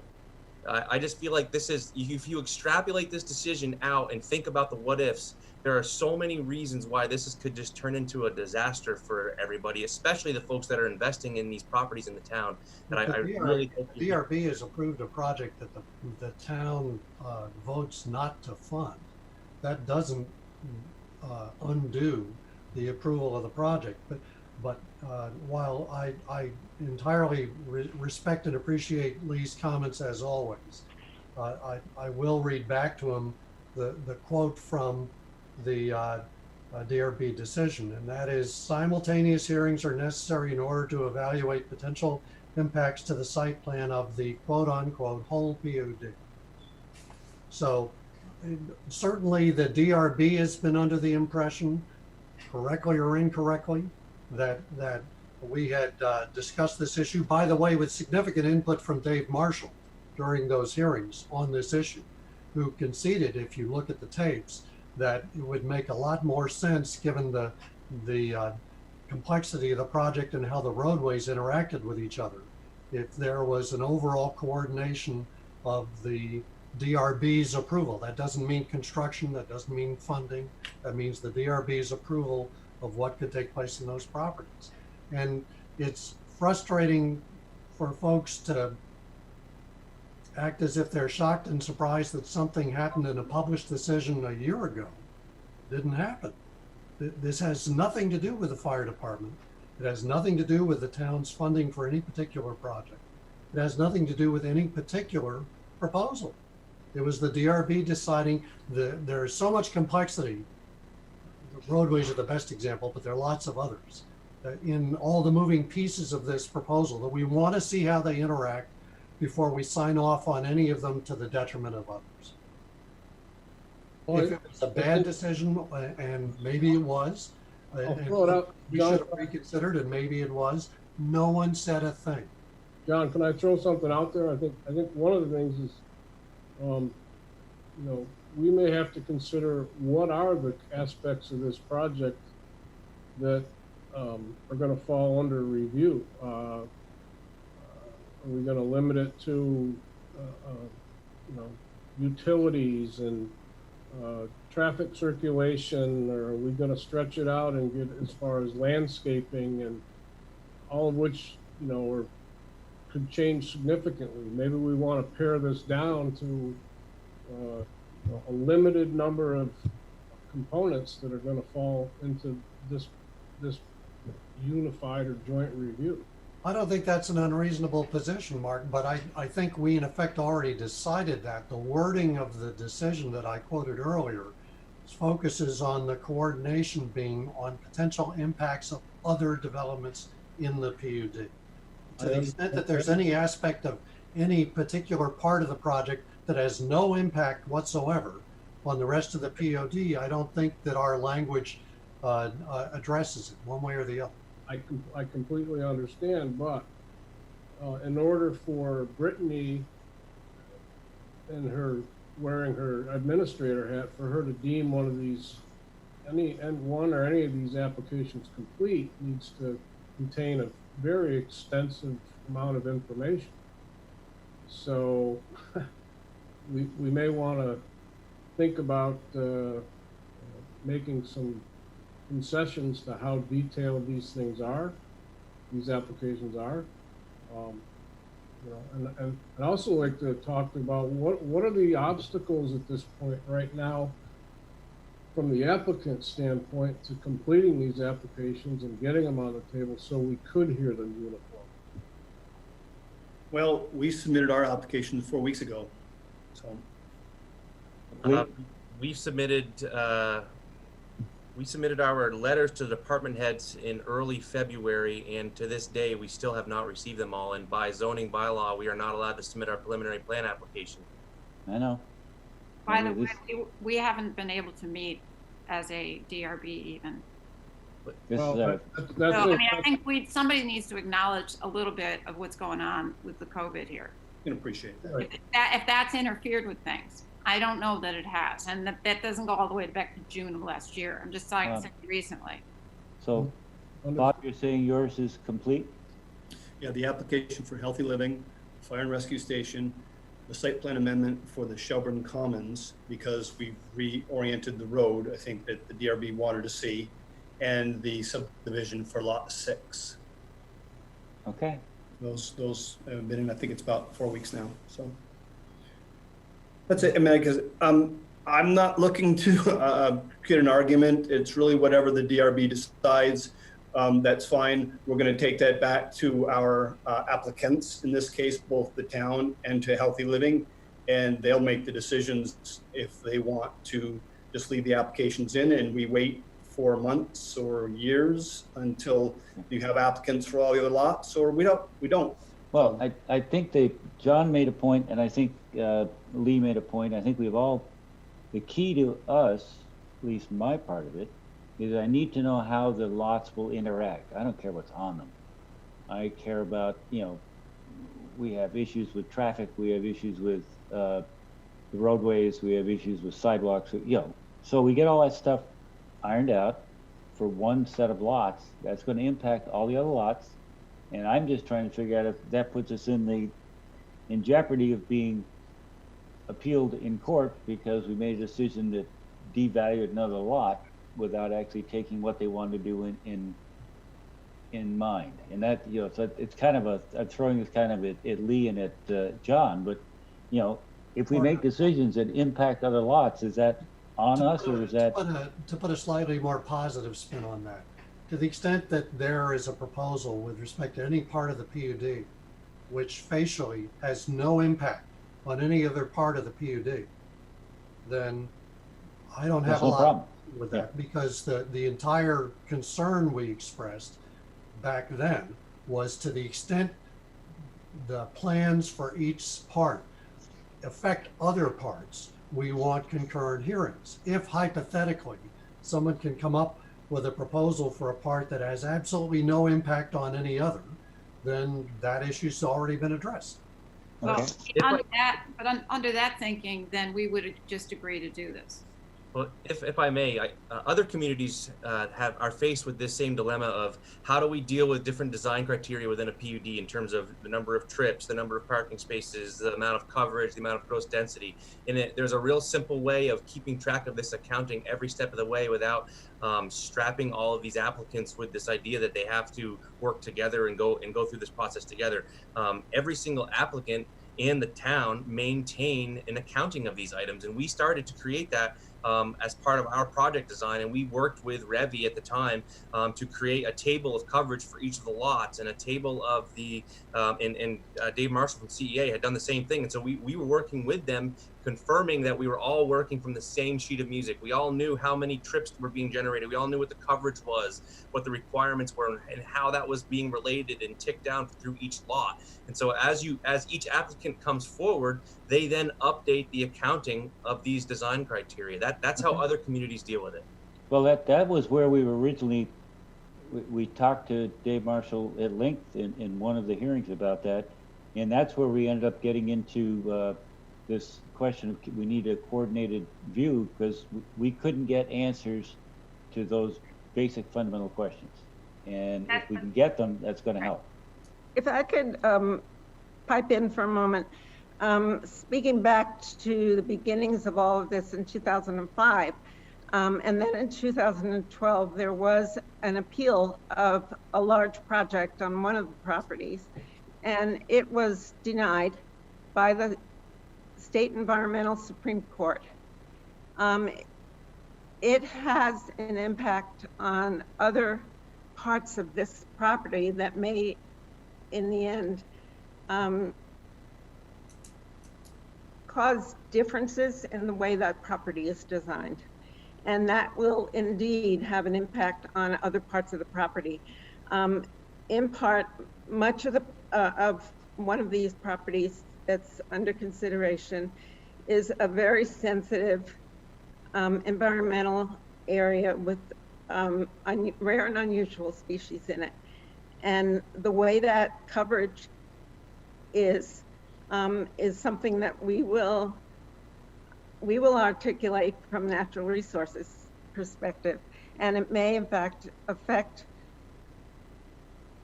the construction of roads. It may affect the number of buildings that are allowed and where they're allowed. And I think that your consideration of the impact of one project on another is an important way to go. Okay. Well, we can lay it out in a, as Ben said, we can lay it out in a plan, a grid, but it will affect the value of the properties. If somebody comes in and wants 100 trips an hour, and we allow a total of 200, then somebody's going to end up short on the next 5 lots. So it's a conversation we can start. I don't know where it's going to end. So. Lee's raising his hand. So one question, one suggestion. Question is, if the town had knowledge of this prior environmental decision, I hope that the town staff have informed all of these landowners about it, so people aren't wasting their time designing things they perhaps can't build. I don't know the answer to that, just hoping that's the case. Otherwise, we're negligent.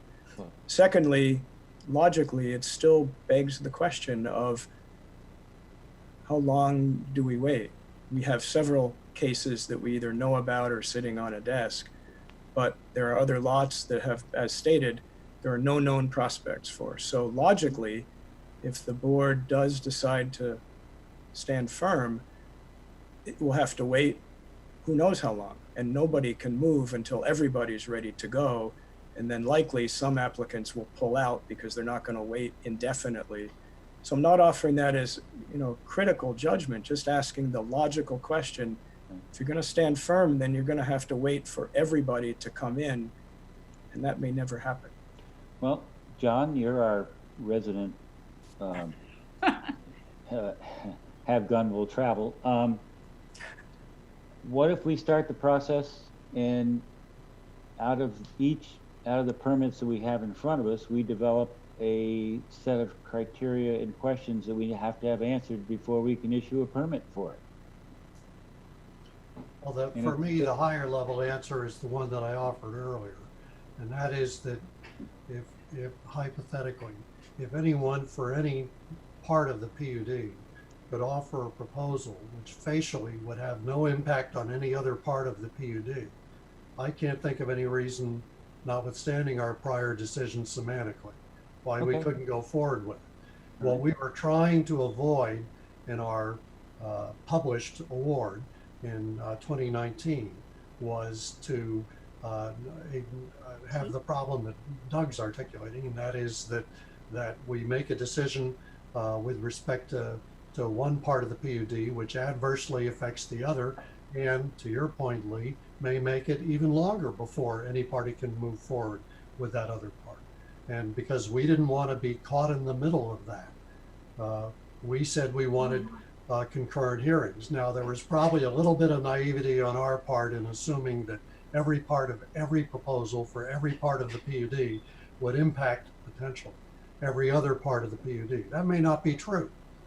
And speaking for myself and not the board, if somebody could come up with a proposal for any part of the PUD that wouldn't have any impact on the others, I wouldn't have any problem with that. But if I were going to give the easy example of the difficulty of that with respect to one issue, it's the roadways. With respect to the housing developments, the initial proposal we got was for, I believe it was 5 or 6 houses, and 4 houses, right? Then roadways that and connected both to Route 7 and to the road moving off to the side.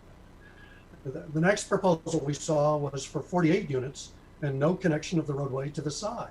So clearly, without regard to the merits of that, just listening to the nature of the change, clearly the increase of the units and the elimination of the second roadway access to any part of the PUD was going to influence the traffic near the section of the PUD that abutted Shelburne Road, which, by the way, would have been included the police and fire department.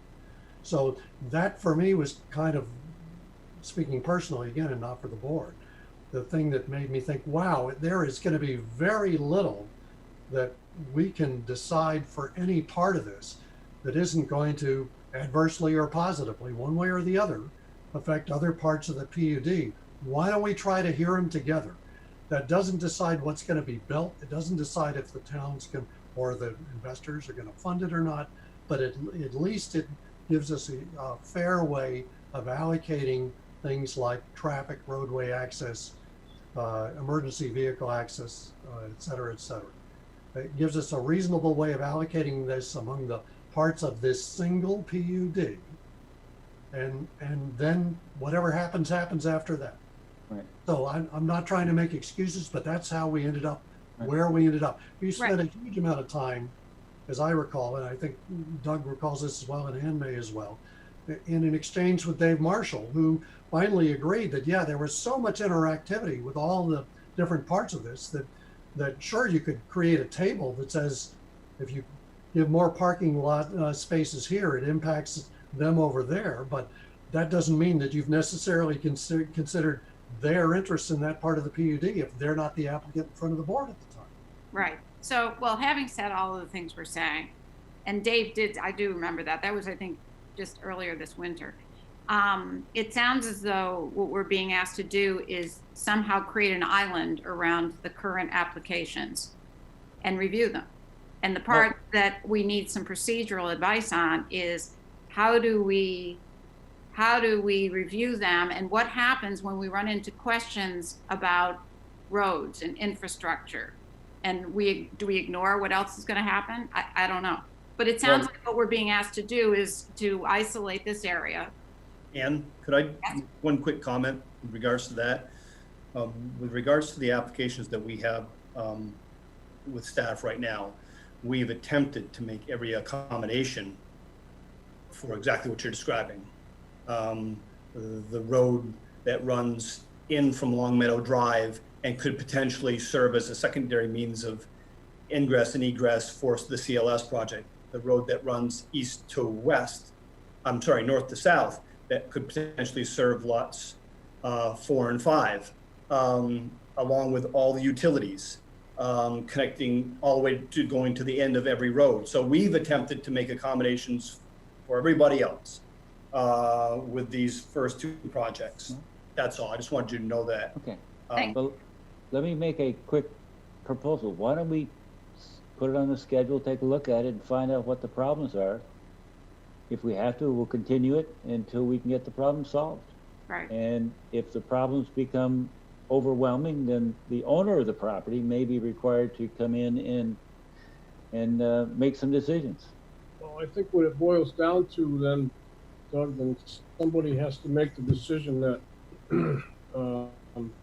they're going to be willing to, you guys are going to be willing to hear this with the CLS properties as well as Pizzagalli properties. I'm not, if Dave Marshall were here, we may have a better feeling on where he was coming, because he's got skin in this game. Yeah. Here. The Rice Lumber. Are you there, Dave? Yes, I've heard my name bandied around a lot tonight, and there are a couple things I want to mention just to bring closure. It's late. One, when the proposal to have the applications be heard coincidentally, the answer is yes. We all agreed that it would be perfect, great in a perfect world, but I actually objected to it because I did not see, based on the simplicity of the applicant I represented, which is at the time Jim Carroll and the owner of this planned unit development, his proposed subdivision of the lots had nothing to do with the proposed subdivision of lot 6. So in my mind, there was true separation. Now in the real world, if these things were a year apart, we wouldn't be having this discussion. And the first project that comes in would basically get all the things that it wants, and that anybody else that wanted to develop within planned unit development would be left with whatever is left in the kitty. Okay. So in this particular case, I understand that you would like to be the ones that make this a perfect project, but this is really up to the property owner with his, proposed development, with his sale of the lots. The first people that come in, yes, they're probably going to get exactly what they want, and the last lot might not have that much opportunity, but that's not really your decision, not my decision. It's the property owner's decision on how he wants to manage that, with the understanding that this particular master plan, this PUD, has an umbrella of what can be done within it. And I think I just don't, this is just a dangerous place. I've never seen it in 35 years of my work in any other community. And they basically take an application one step at a time. The fact that we have so many of them so close to each other probably does provide the opportunity for the 3 different applicants here to talk and coordinate better than if it was done 1 year and then another year later and then another year later. So it's good and bad as far as we're going. I agree that what you were trying to do is the right thing, but I've never seen it as a defensible approach. Now, please don't get defensive on that end of things, but yeah, should the applicant have appealed it? It was really something that we thought we could get all together, but I think to Ben's point, there are certain things that, even this subdivision application that I'm working on for the Rice family, the Carroll family, we're just pushing paper, lines on a paper. We're not trying to do anything other than to, create new lines. And my frustration is that we've been held up for 3 months, and, it's a difficult time for everybody. And I think having a formal hearing would help perhaps create some better guidance on how we can all proceed, because I can make an argument that my application has nothing to do with, or I can live with everything that's going on next door that's in front of me as far as the queue. So I think that's really another thing to be thinking about as we move forward. All right. Well, Thank you, David. So Mark, we get to decide, right? I was thinking maybe where we're headed is we've got some people that are maybe working in silos here. We get together to try to figure out how to move this ahead. One thing I would ask for, Brittany, could you send me a status on where we're at, like the items that are missing from any of the application, well, let me go back. What items we owe the CLS property applicant? It sounds like they're waiting on some information or letters, some department letters. And if there's anything else that's outstanding, and where we're at and where do we expect to see those items? I can definitely do that. I know CLS is held up big time, I think, with the SNRCC and what Gail sort of alluded to. So I think they're drafting a decision maybe now on it. And yeah, so I can give you a whole overview of where we're at, but I can't give you everything until I see what's coming in from the. I understand. At least, let me go back. Just items that are outstanding. Yeah. And then maybe if we could hear from the applicants, if there's anything that they know of that they're waiting for on behalf of the town, we could try to, fill in the blanks and move this ahead. Okay. So I think we should consider, how we're going to move ahead with this, but let's, I think we've heard the concerns from the applicants. We've heard information from various parties, and I'm sure there's a way we could, craft something, come up with a plan to move this ahead, so we don't get wrapped around the axle for the next 10 years. The one thing I did mention it the other night when we had our first Zoom meetings, just as far as traffic goes, we have limited input to that because we're exiting onto a state highway. And we're not building any town roads that I'm aware of. I don't believe there are either applicants planning on. The town's made it pretty clear to us that they don't want to own any more roads. So they don't want sewer, they don't want to own anything. So they want to tell you how to build it, but they don't want to own it. So good point. I think, because this is going to be, I don't know if there's a 111 or 1111 V-Trans permit. There will be. But so you guys are going after one? Okay. Yes. So they're going to have a lot of say in that. In terms of the internal circulation, yes, that's got to be addressed. But just traffic, I think, is one of probably the largest component of all of these applications. It has the most impact. And just bear in mind, we have limited involvement with how that looks in the end. Okay. We are really just the first sort of hump for this project to get over. There's significant state permitting that's going to be required after us for Act 250. I'm imagining they're going to, who knows how long, and there's a lot of other. So, Mark, do we want to take this into a private session for a short period of time? We could, if you'd like. Yep. Or do we want to? It's getting to be kind of late. Well, all right. I think that we should, because just from one of the things we talked about at the last meeting was the schedule of things and prioritization with Brittany, and just out of fairness to her, I think we should have a discussion, because we said, she's got a lot of work to do. There's a lot of things that have to happen, and we were scheduling things. And if we're going to bump potentially other applicants in May, in order to address this in May versus June, and I'm not saying we are, I think we should talk about that. That would be my suggestion. So my concern is these are expensive applications that are going to be some lengthy meetings that we do need to figure out where we're going. So.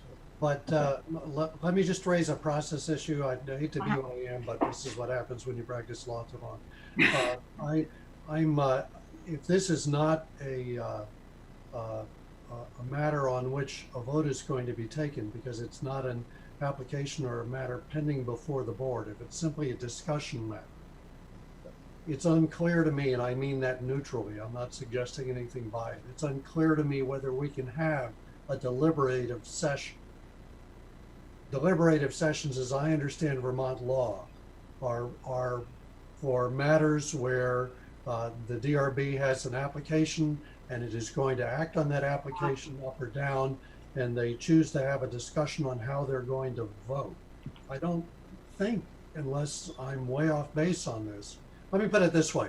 In Connecticut, where I used to do this much more regularly, there's no way we can have a deliberative session to further discuss what we're discussing now. Well, okay, so what you're suggesting, thank you, counsel. What you're suggesting is that if we're going to talk about scheduling, we should just do it now and get it out of the way. I think we have to do it now or not do it session because it's not because this isn't a matter on which there's a vote. Yeah, fair enough. So, Brittany, what is our schedule? Thank you, Doug. But we did have a vote last meeting, though. I don't necessarily agree with that. No. Yeah, I don't agree with it either. I think my understanding of deliberative session is that you can take it whether there's a vote on it or not. So, but I don't claim to be a legal expert. Yeah, I'm expressing ignorance on it, not a firm view. I'm just saying that's what I'm nervous about. Lee, do you have something you'd like to say? Well, just briefly, irrespective of the legality, I would ask for all the parties involved that you discuss it openly so everybody can hear the nature of the scheduling. Nobody's asking in this case to bump applicants. My understanding was there were several fairly simple applications on Brittany's desk and these two other arguably more complicated applications. And given that the board was getting used to having hearings on Zoom, that maybe it made sense to actually take them out of sequence in which they were received, do the simpler ones first in May, and if you were so inclined, then take on Healthy Living and the town in June. So no one was asking to bump anybody around other than for your own logical sequencing of getting used to Zoom. Well, the first thing is CLS, that application's dead in the water till they get their letter from SNRCC. Gail, is that forthcoming or? Yeah, we are working on it. It's a really complicated issue because the court decision that happened in 2012 really affected the nature of how much of the property could be used. And putting it together with the complexity of what we're being asked to do is holding us up because of COVID, for one thing.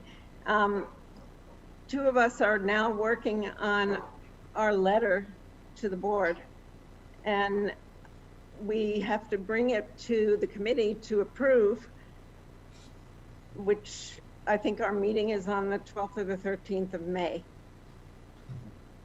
Okay, so if you get this prepared by then and hypothetically it gets presented to the board and approved, the soonest you'd have something would be the 13th, let's say. Well, that would be when we have a decision by our committee if they approve the way that we have phrased the letter.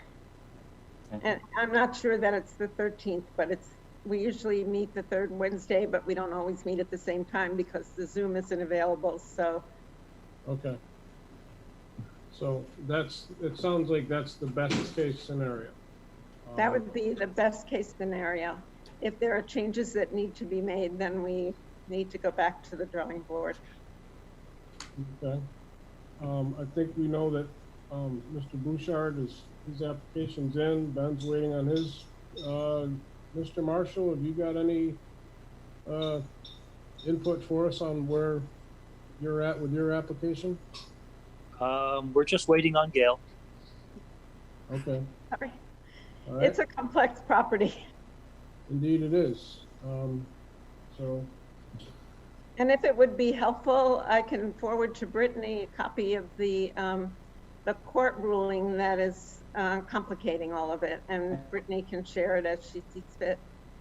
Thank you. I would like to see it. So, Gail, we spent a lot of time working out a plan that you folks were happy with and voted to approve it. So what happened? We voted to write a letter. We didn't see a final plan. You sent us back a little sketch, but it's not what we know will be approved to forwarded to the DRB. But at the meeting, we all had decided that was going to be sufficient for your letter. It's sufficient for our letter, but it may not necessarily be what we accept and approve. But we don't need an approval, just a letter. Hang on a second. I mean, I think, Gail, that I don't think this is, this SNRCC is an advisory board. Have you posted the minutes from your last meetings? We have. You have, okay. So I don't think, I think in fairness to the applicants,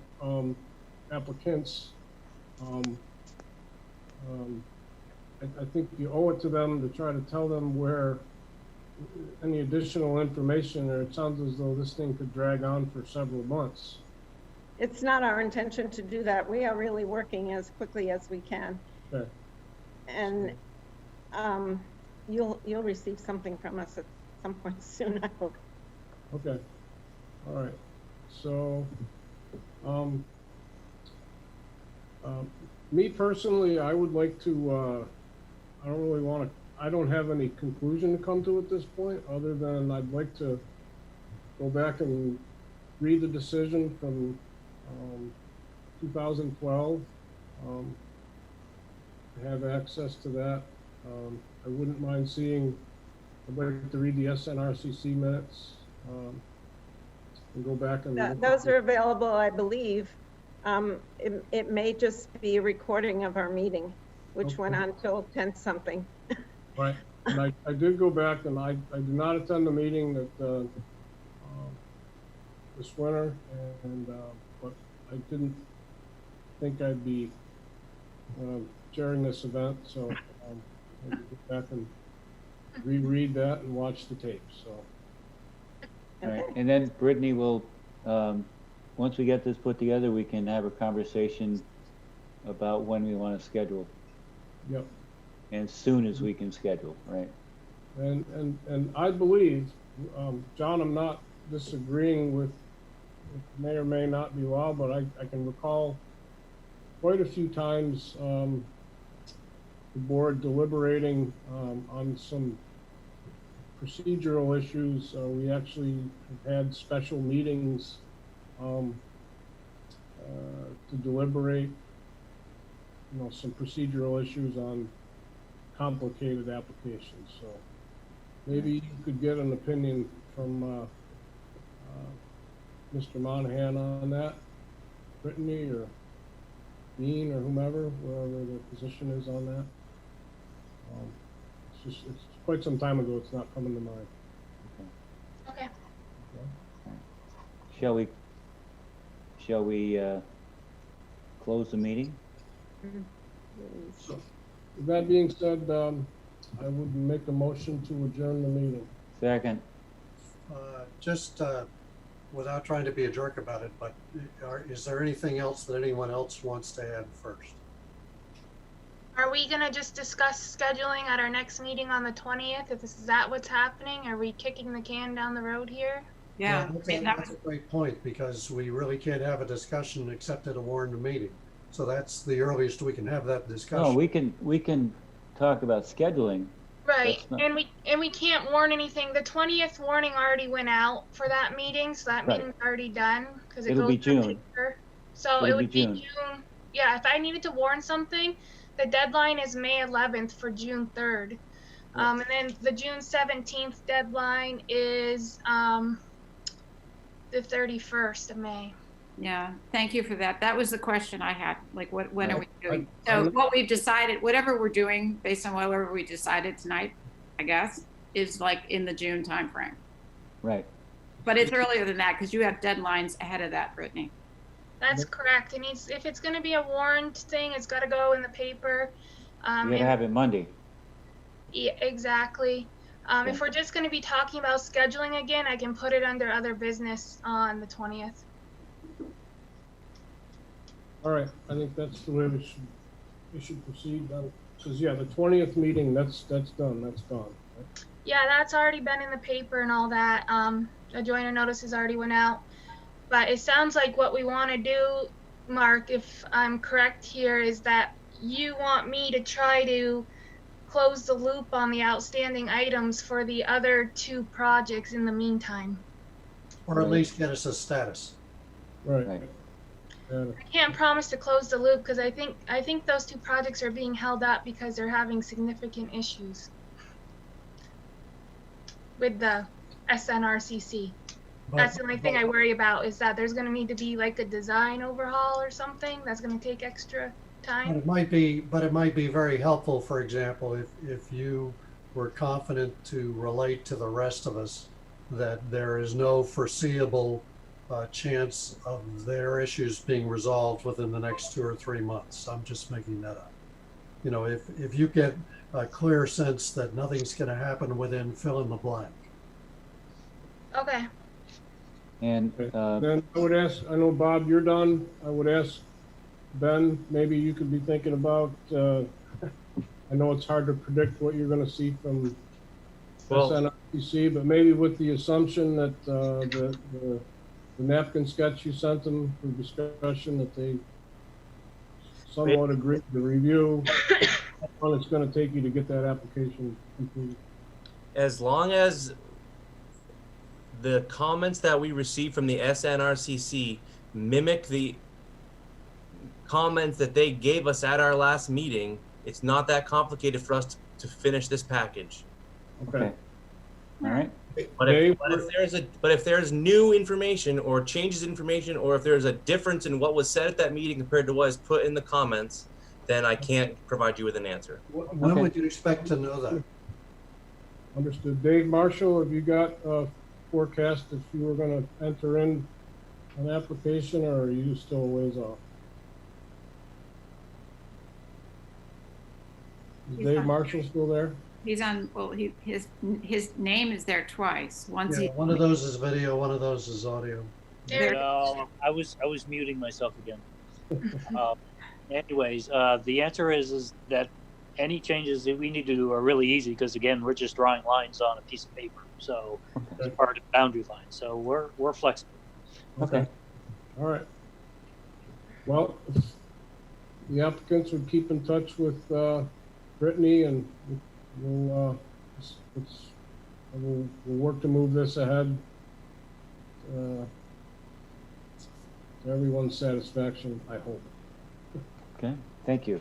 Thank you for your time. Thanks, All everyone. right. I move that we Say goodnight. adjourn the meeting. Yeah, I think it's already been moved and seconded. So at this point, we just need to vote. We're going to take. We can say wave. Everybody wave. Aye. Okay. So John Bay. John Bay. Aye. I put up 5 fingers. 5 fingers. Okay. Mike Major. Aye. Doug. Aye. Okay. And I'm an aye. So. And. Aye. Oh, sorry, Ann. That's okay. That's all right. How about you, Lee? You okay? We just want, I think everybody wants to go to bed. We're going to bed. Bye. Thank you all. Thank you, everybody. You haven't had a meeting in a while. Have a good evening.